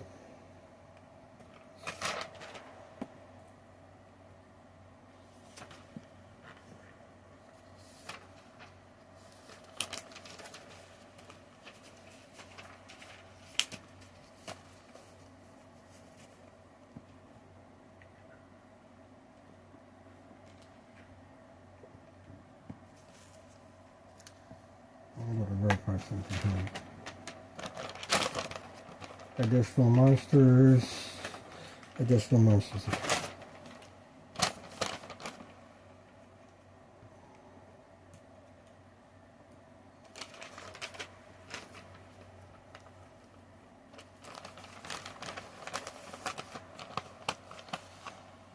Environments.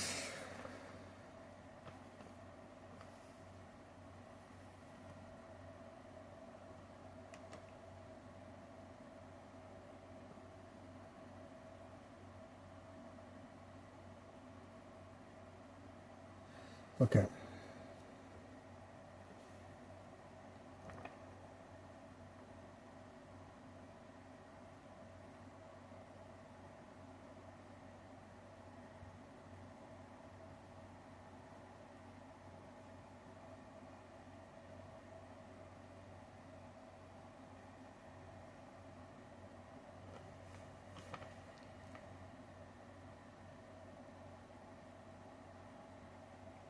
rooms, tombs, crypts,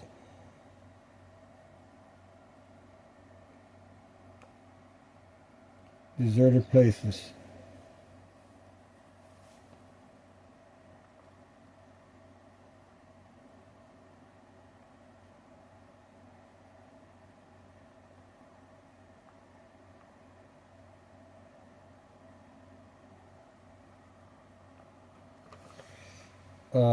I have here abandoned buildings.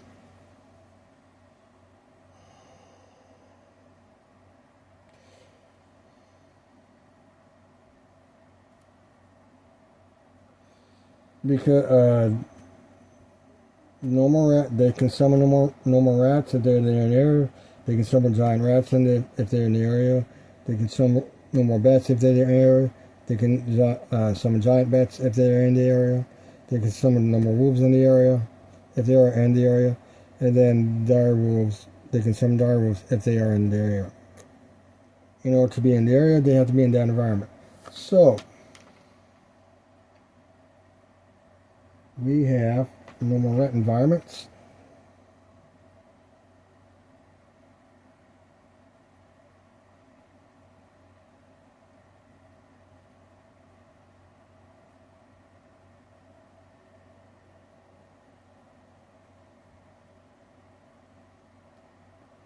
That's a V, not an I. Let's narrow down the nope.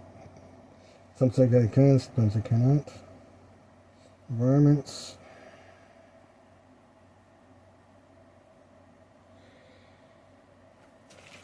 Get this. Oh, okay, I got this. Let's see here. Giant rat environments. This is how they have listed on the monsters being summoned. So that's how I'm doing it.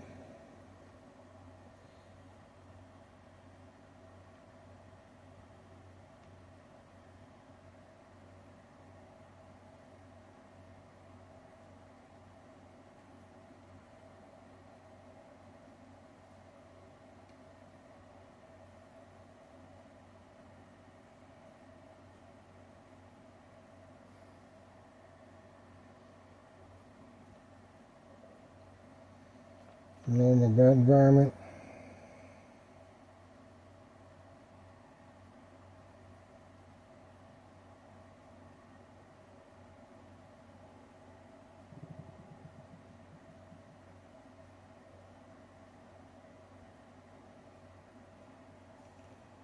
Giant bat environment.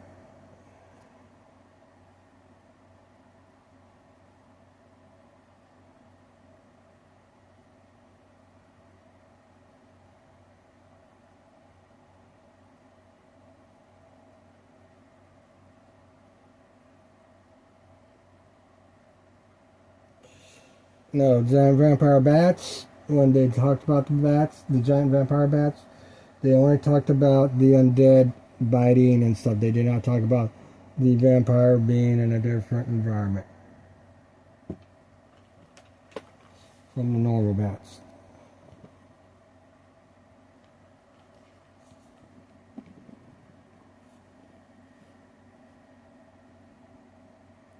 "5% of all giant bat encounters will be groups of giant vampire bats. The bite of a giant vampire bat does no extra damage, but its victim must save versus paralysis or fall unconscious for 1 to 10 rounds. This will allow the vampire bat to feed without being disturbed, draining 1 to 4 pints of blood per round. Any victim who dies from having his or her blood drained by a giant vampire bat must save versus spells or become an undead creature 24 hours after death. If D&D expert rules are used, this may be a vampire." So they're really talking about the undead creature that's been created. They're not talking about the vampire bat itself. Okay.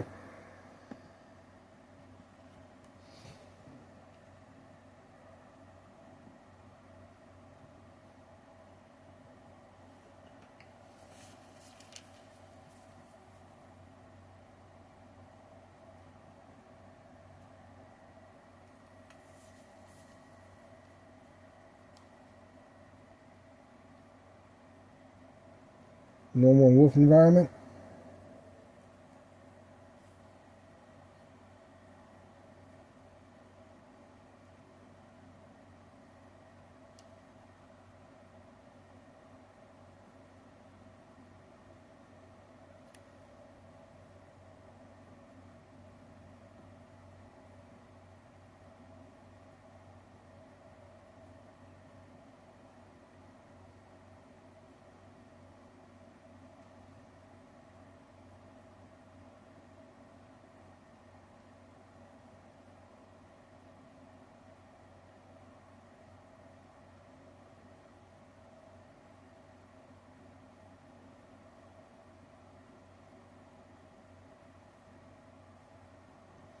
By listing the environments instead of actually describing these, going through the monsters and putting down environments, you can, by saying, we can easily say, okay, which environment is a normal rat in, which environment is a giant rat.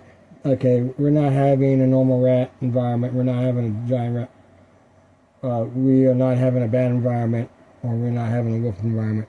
And we can pick and choose which environments may be applicable to the vampire setting storyline. So we can pick and choose. Have all of them, or none of them, or some of them, in any combination. So. Okay.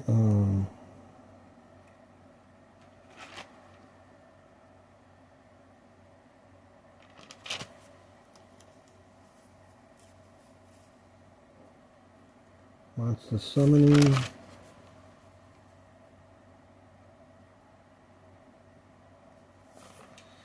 Okay.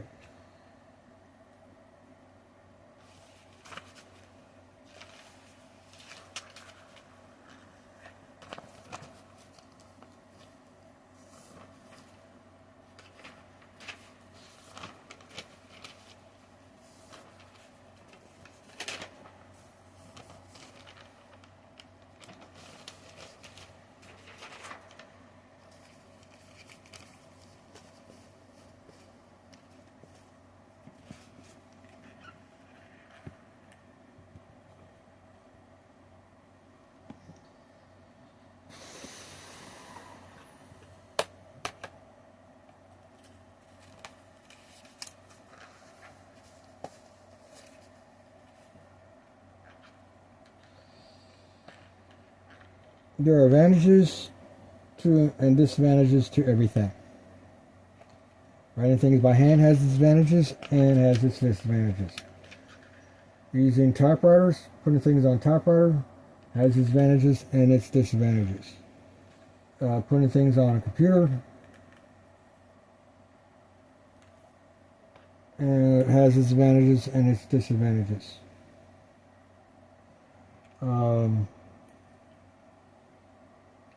I prefer computers over typewriters because with a typewriter you make I do a lot of writing, or I have done a lot of writing. My writing days are kind of pretty much over with. Well, if you read my description notes, or you look at my comments, replies, or YouTube comments, replies, I do a lot of typing. Well, what do you call typing? Yeah, I do a lot of writing. A lot. A lot of YouTubers do not want to go through that. Back in 2004 to 2016, I'll say 16. I was doing a lot of MMOGs and RuneScape,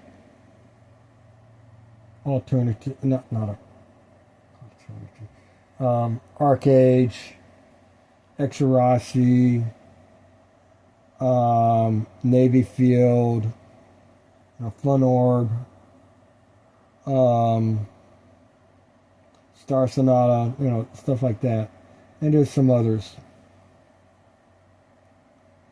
And I'd be putting a lot, I'd be doing, I put a lot of stuff on it. And this is, nobody's going to read through this, you know, get comments like, this is too much. Too much information, you know, too much wording. Just say, you know, just blah, blah, blah, you know, just 3 words, that's it, you know. Sometimes I can, usually I do not. I am a brainiac.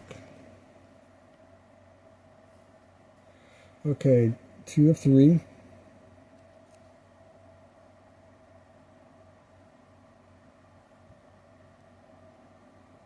I am the creator of the Flower Child Project Man Spacecraft Correction. I am the creator of the Flower Child Project Man Spacecraft Design Concept. So,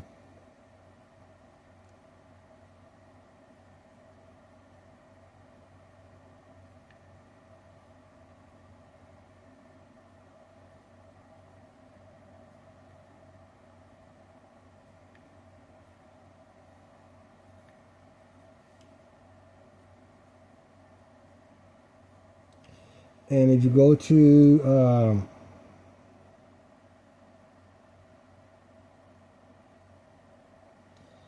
there, I used to have a Facebook page called Quarian's Laboratory. It's called Quarian's Laboratory.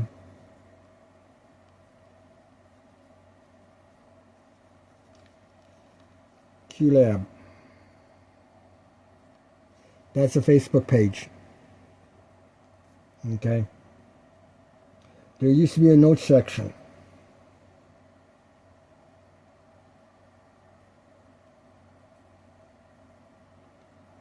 And I have a lot of, there's a lot of stuff on that notes section.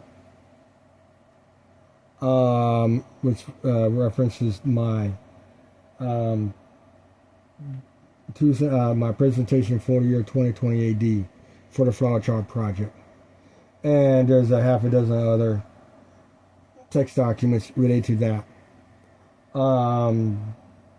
Back in 2015 to 2018, I was working with Blender 3D, and I was making images and stuff. I was testing out Blender 3D for the Flower Child project. It really didn't work out. Blender 3D uses the metric system, prefers the metric system, and I'm an American, so I use the English system. What did I ask for us to have that? Oh, another. Let's make it. So, when Blender 3D changed its transparency feature, they did also other changes in 2018. Okay, I have to relearn Blender 3D from scratch, and I'm not interested in doing that. So I went to Facebook page, to that Quarian's Laboratory Facebook page, and I made a statement that Blender 3D was a total waste of my time for the Flower Child project.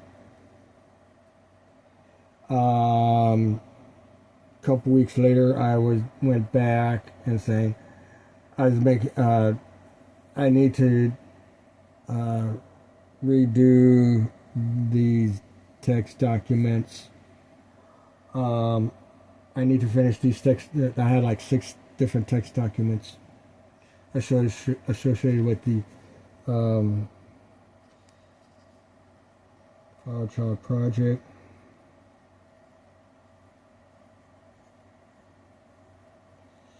This is not to be confused with the 1970s Flower Children project, which is Flower Child project.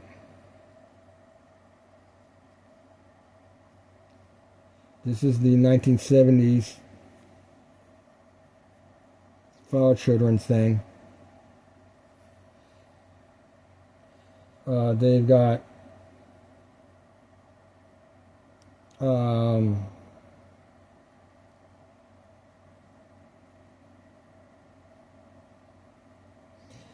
they have merch, basically. They have videos talking about issues, social issues, and stuff like that.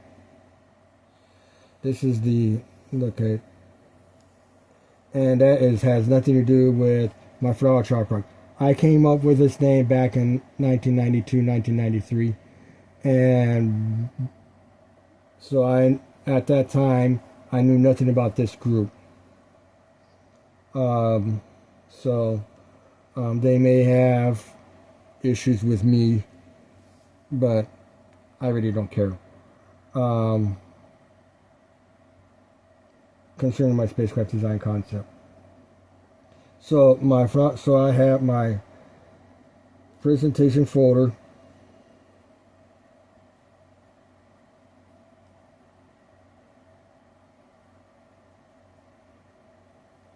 Year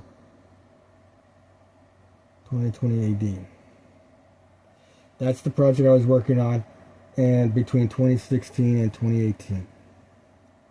And everything I was put on the Krenz Laboratory Facebook page was associated with the Flower Chart Project, not these people, and my presentation folder. And I had several different documents.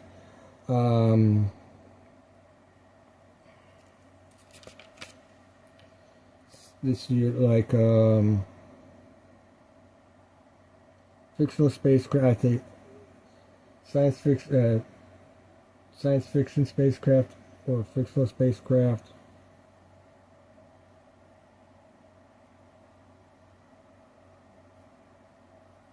Versus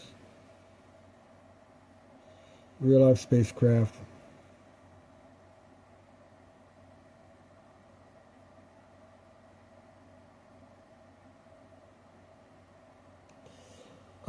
I had a document about Mars colonization.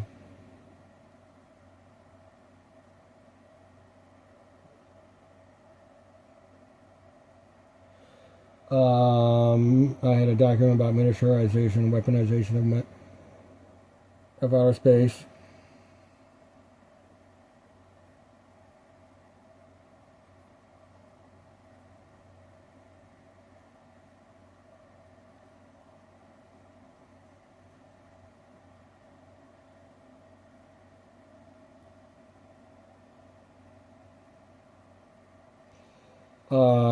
I am in the same camp with the Flower Children as far as this subject is concerned.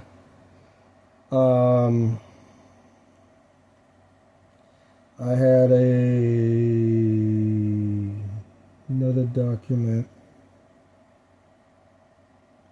So, I had a document on outer space tourism.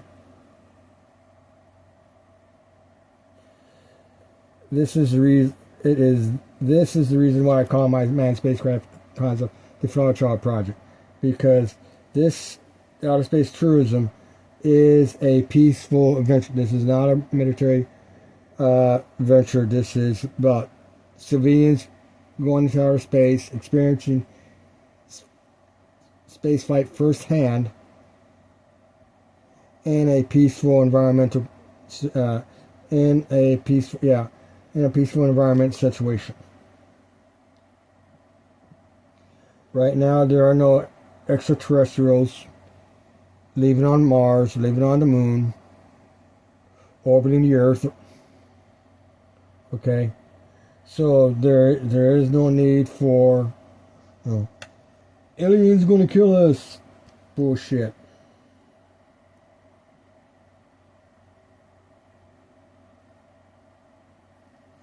And I think there's one or two other documents. But all of that is dead in the water right now because I don't have a computer printer system. I put all that on that. Okay.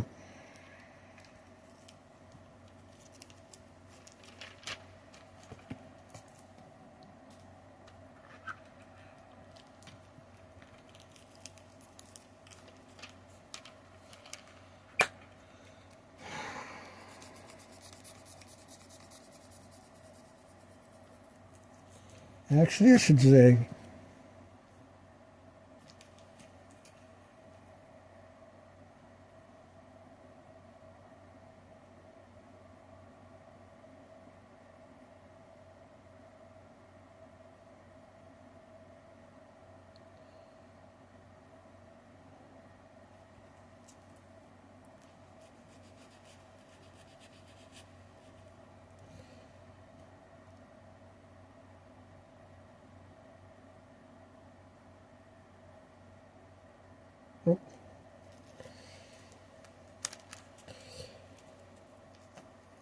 oh, of outer space. Okay, that's the reason.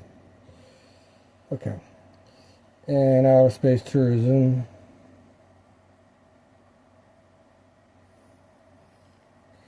Okay, so 1001, 1002, 1003, 1004, 1000.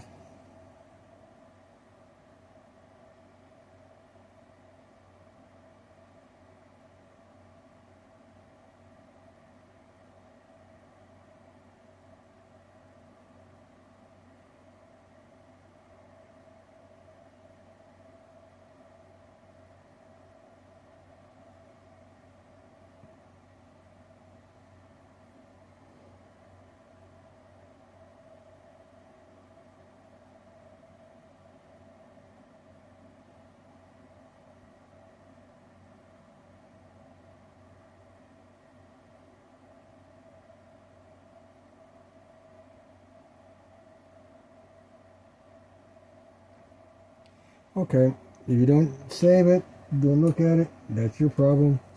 It's gone. You're not interested? That's fine by me, I don't care.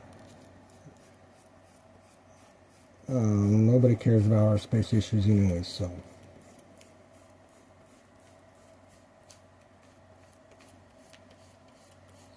It's what I think about, and people don't care, whatever. It's what I think about.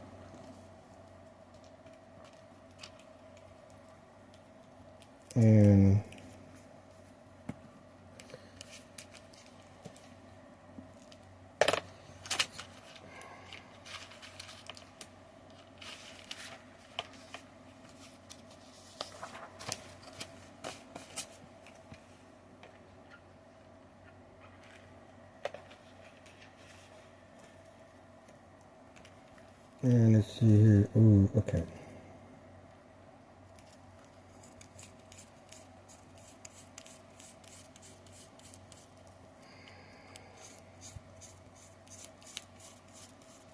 So yeah, I do a lot of writing.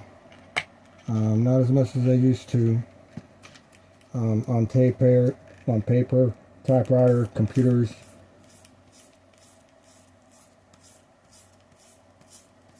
On the smartphone that I have that I'm using as a camera, I have an app called Notepad Free.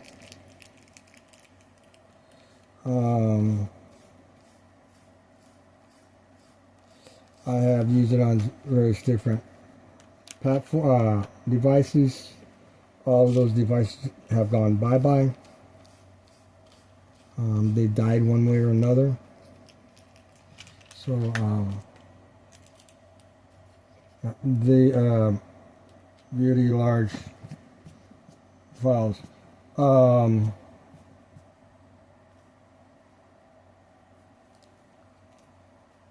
I have text documents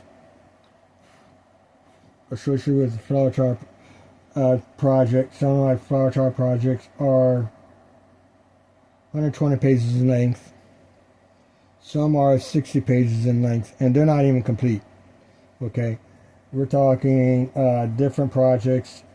Some were like 25% complete. Some were 75% complete. But most of the flower chart okay, I'm still doing the headings. Text was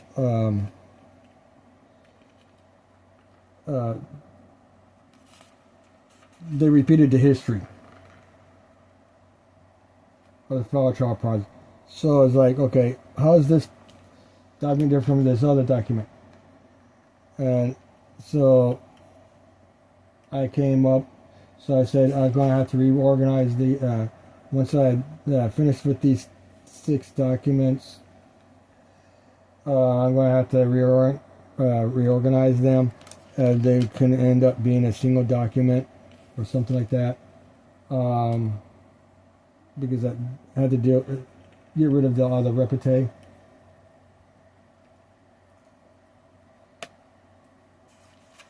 That was in those documents. And I had to do those documents to keep that junk out of the 2004, the presentation for the year 2020 AD. Presentation for the year 2020 AD is an updated version of my 2004 presentation folder handouts. There were, in 2004, there was 5 of them. And then in 2005, that was in Tulsa, Oklahoma.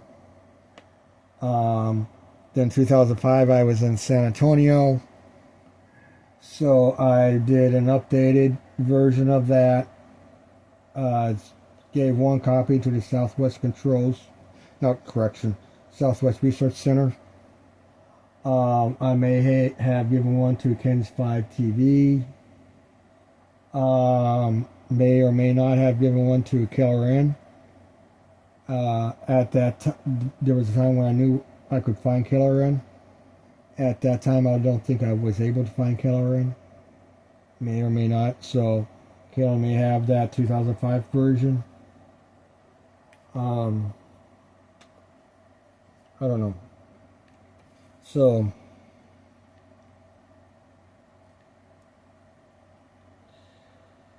Red Book rules.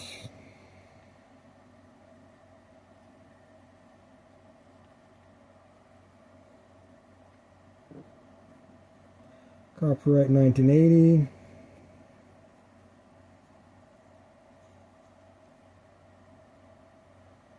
And we are doing Environmental System Vampire.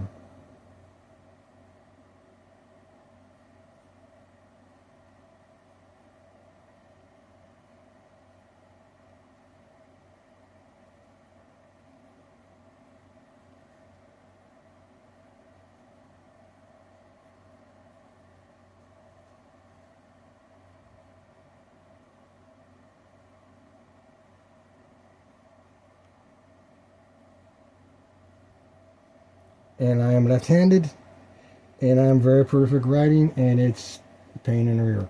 Okay.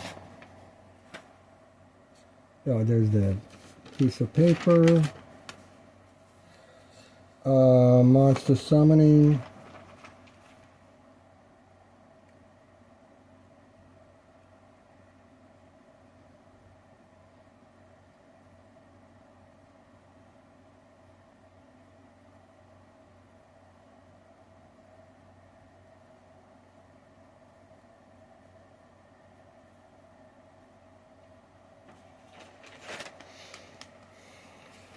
I can't do that.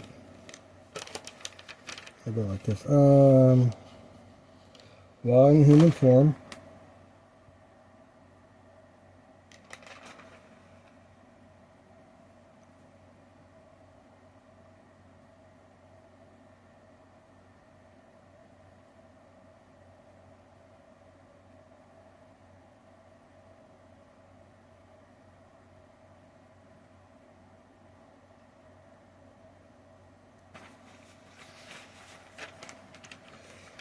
To highlight that this note easier.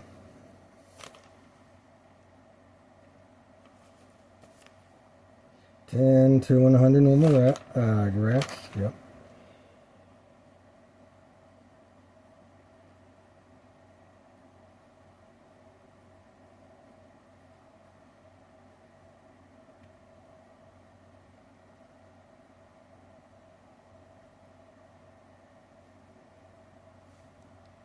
Yeah, that's much easier.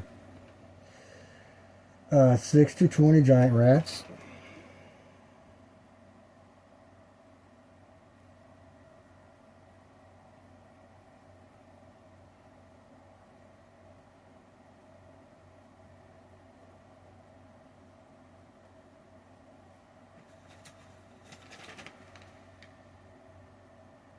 10-200 normal bats.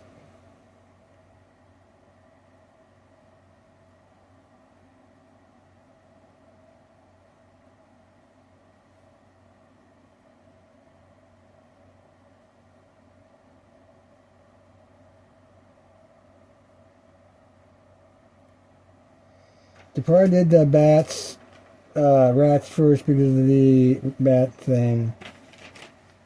There'll be Repite. 3 to 18 giant bats.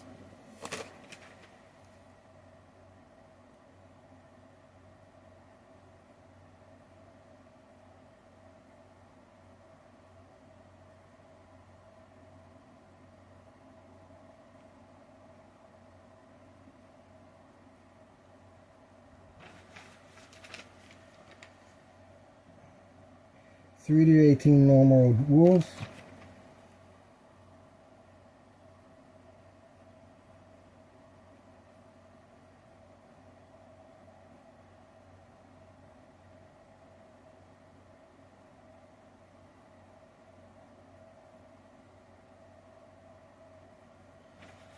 And 2 to 8 dire wolves.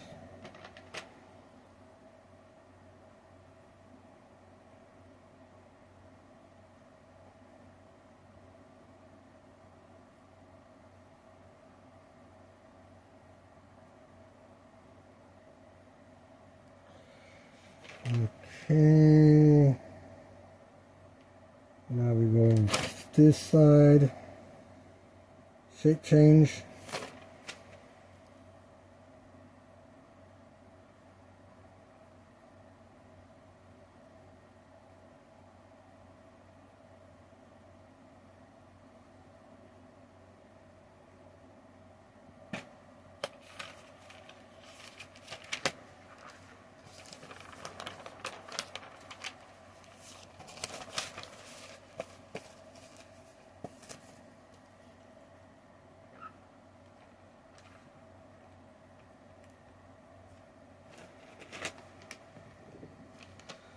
Human.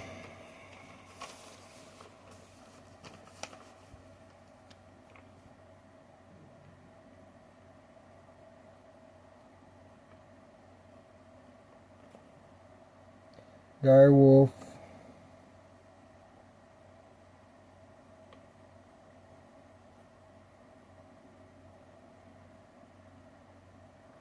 Giant bat.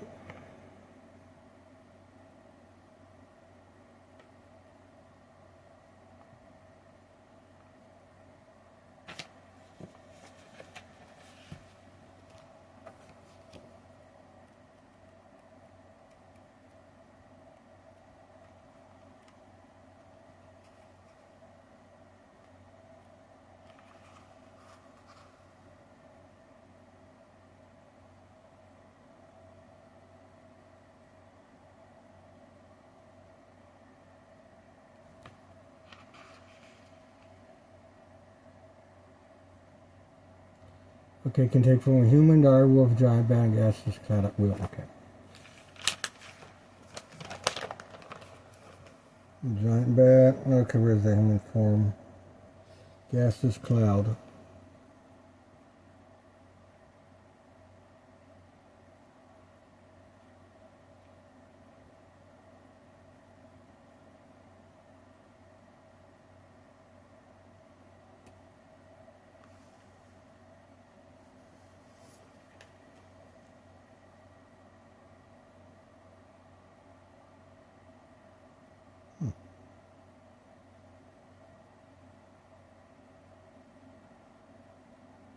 Yep. Okay, good. We don't have to change anything. I don't think.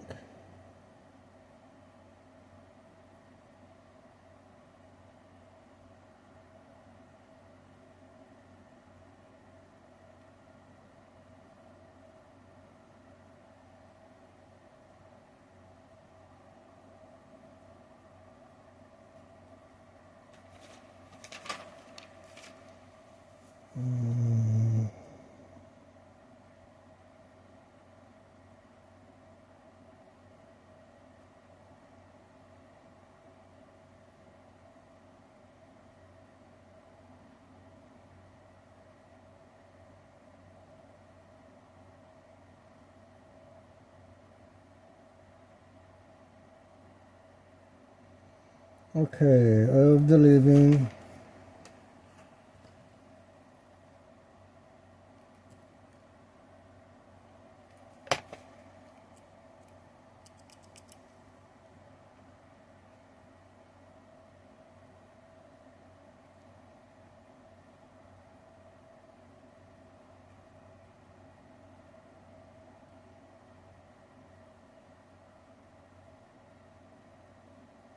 Which is animals.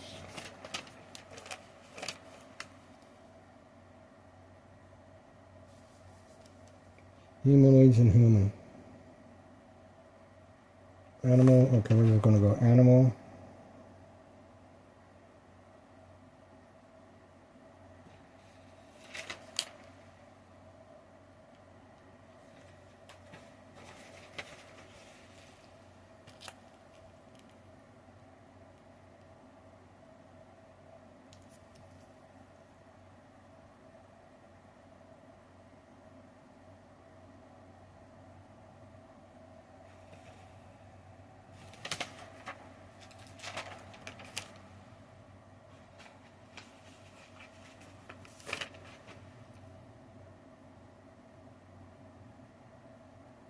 Humanoid.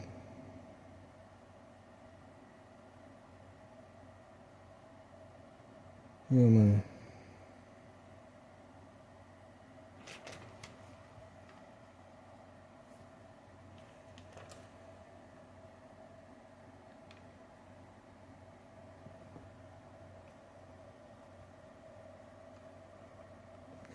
Okay,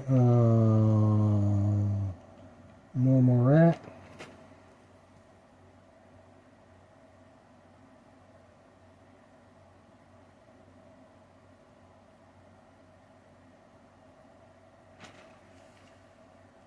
Giant rat.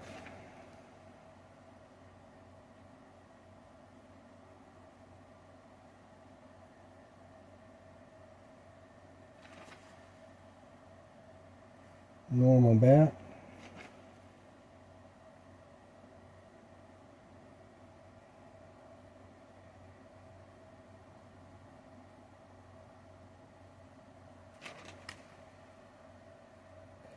Giant bat.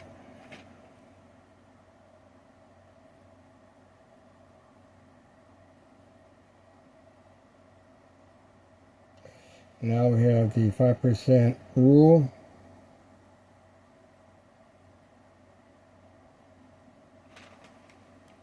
Kick in with the giant vampire bat for the normal bats, normal giant bats.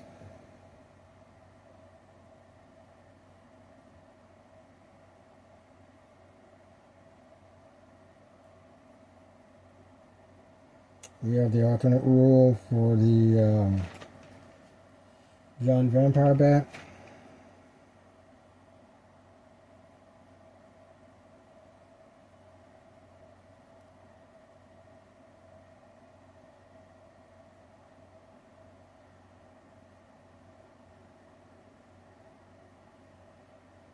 Instead of being a normal giant bat, it's a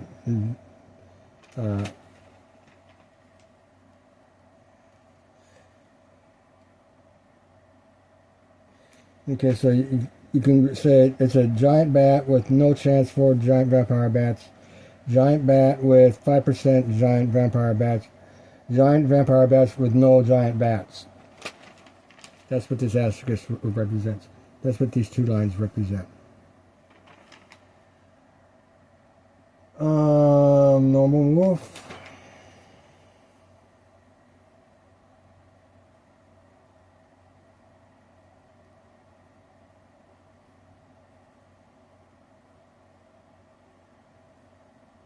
And the dire wolf.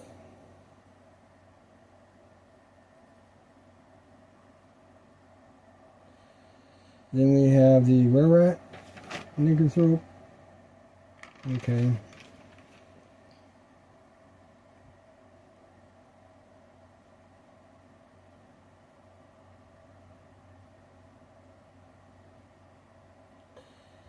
Were-rats is possibilities because of association with giant rats. And we have werewolf because of association with normal wolves.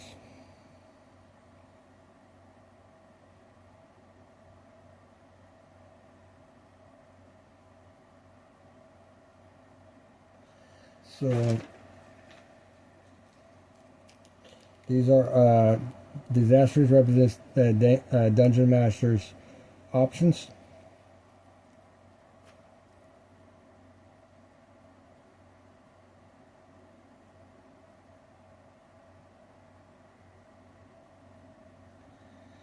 And then additional monsters is down here.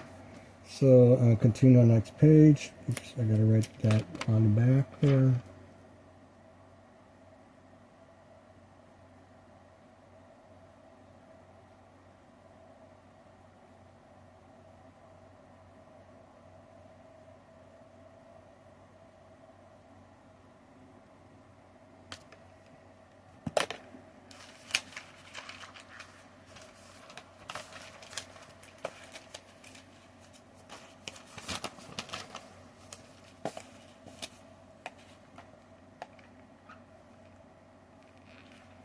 And down here we have continue on back.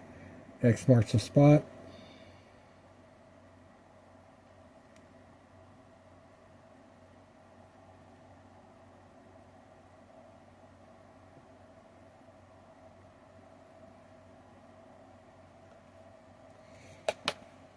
So there is that.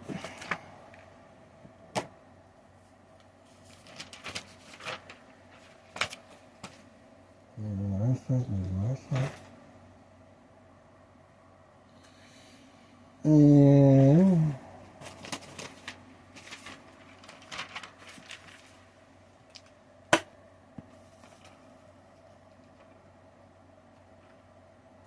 got a nice clean looking paper.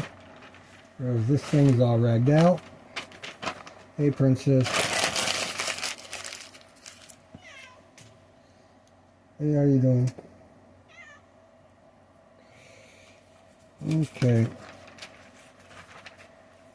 And I think I'm gonna have to say that. Call it the end.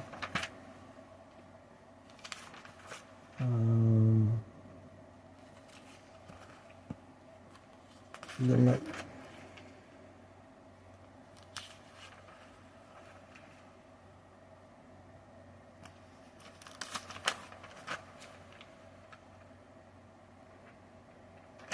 the way.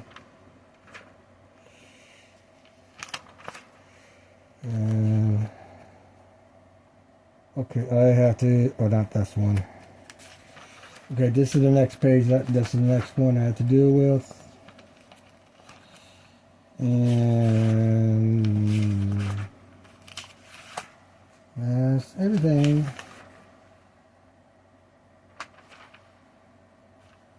Wait a minute. Somebody's, there's some. Okay, yes, okay. Okay, I'm gonna have to call it the end. There's at least one more.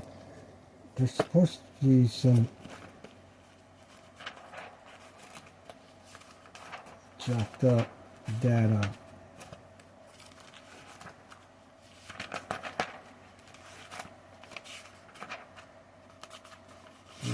That's not it.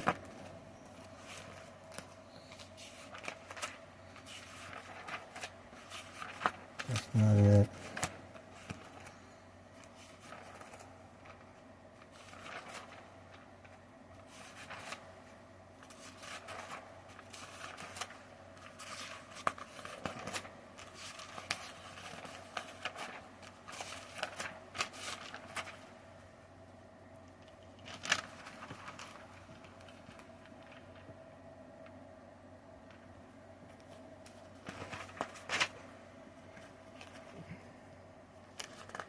Hold on, girl. I'm trying to find something here. And I'll take care in a minute.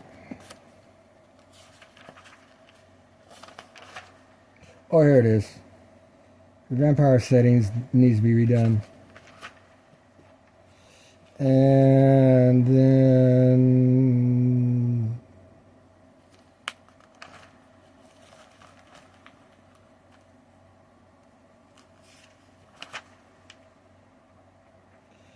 the Nocturnal Monsters data sheet. So I got two more to do. 2 more sheets to do, and I'm done with the revisions. But Tezi, the princess, is the main intention, and she ought to get it. That's it for the time being.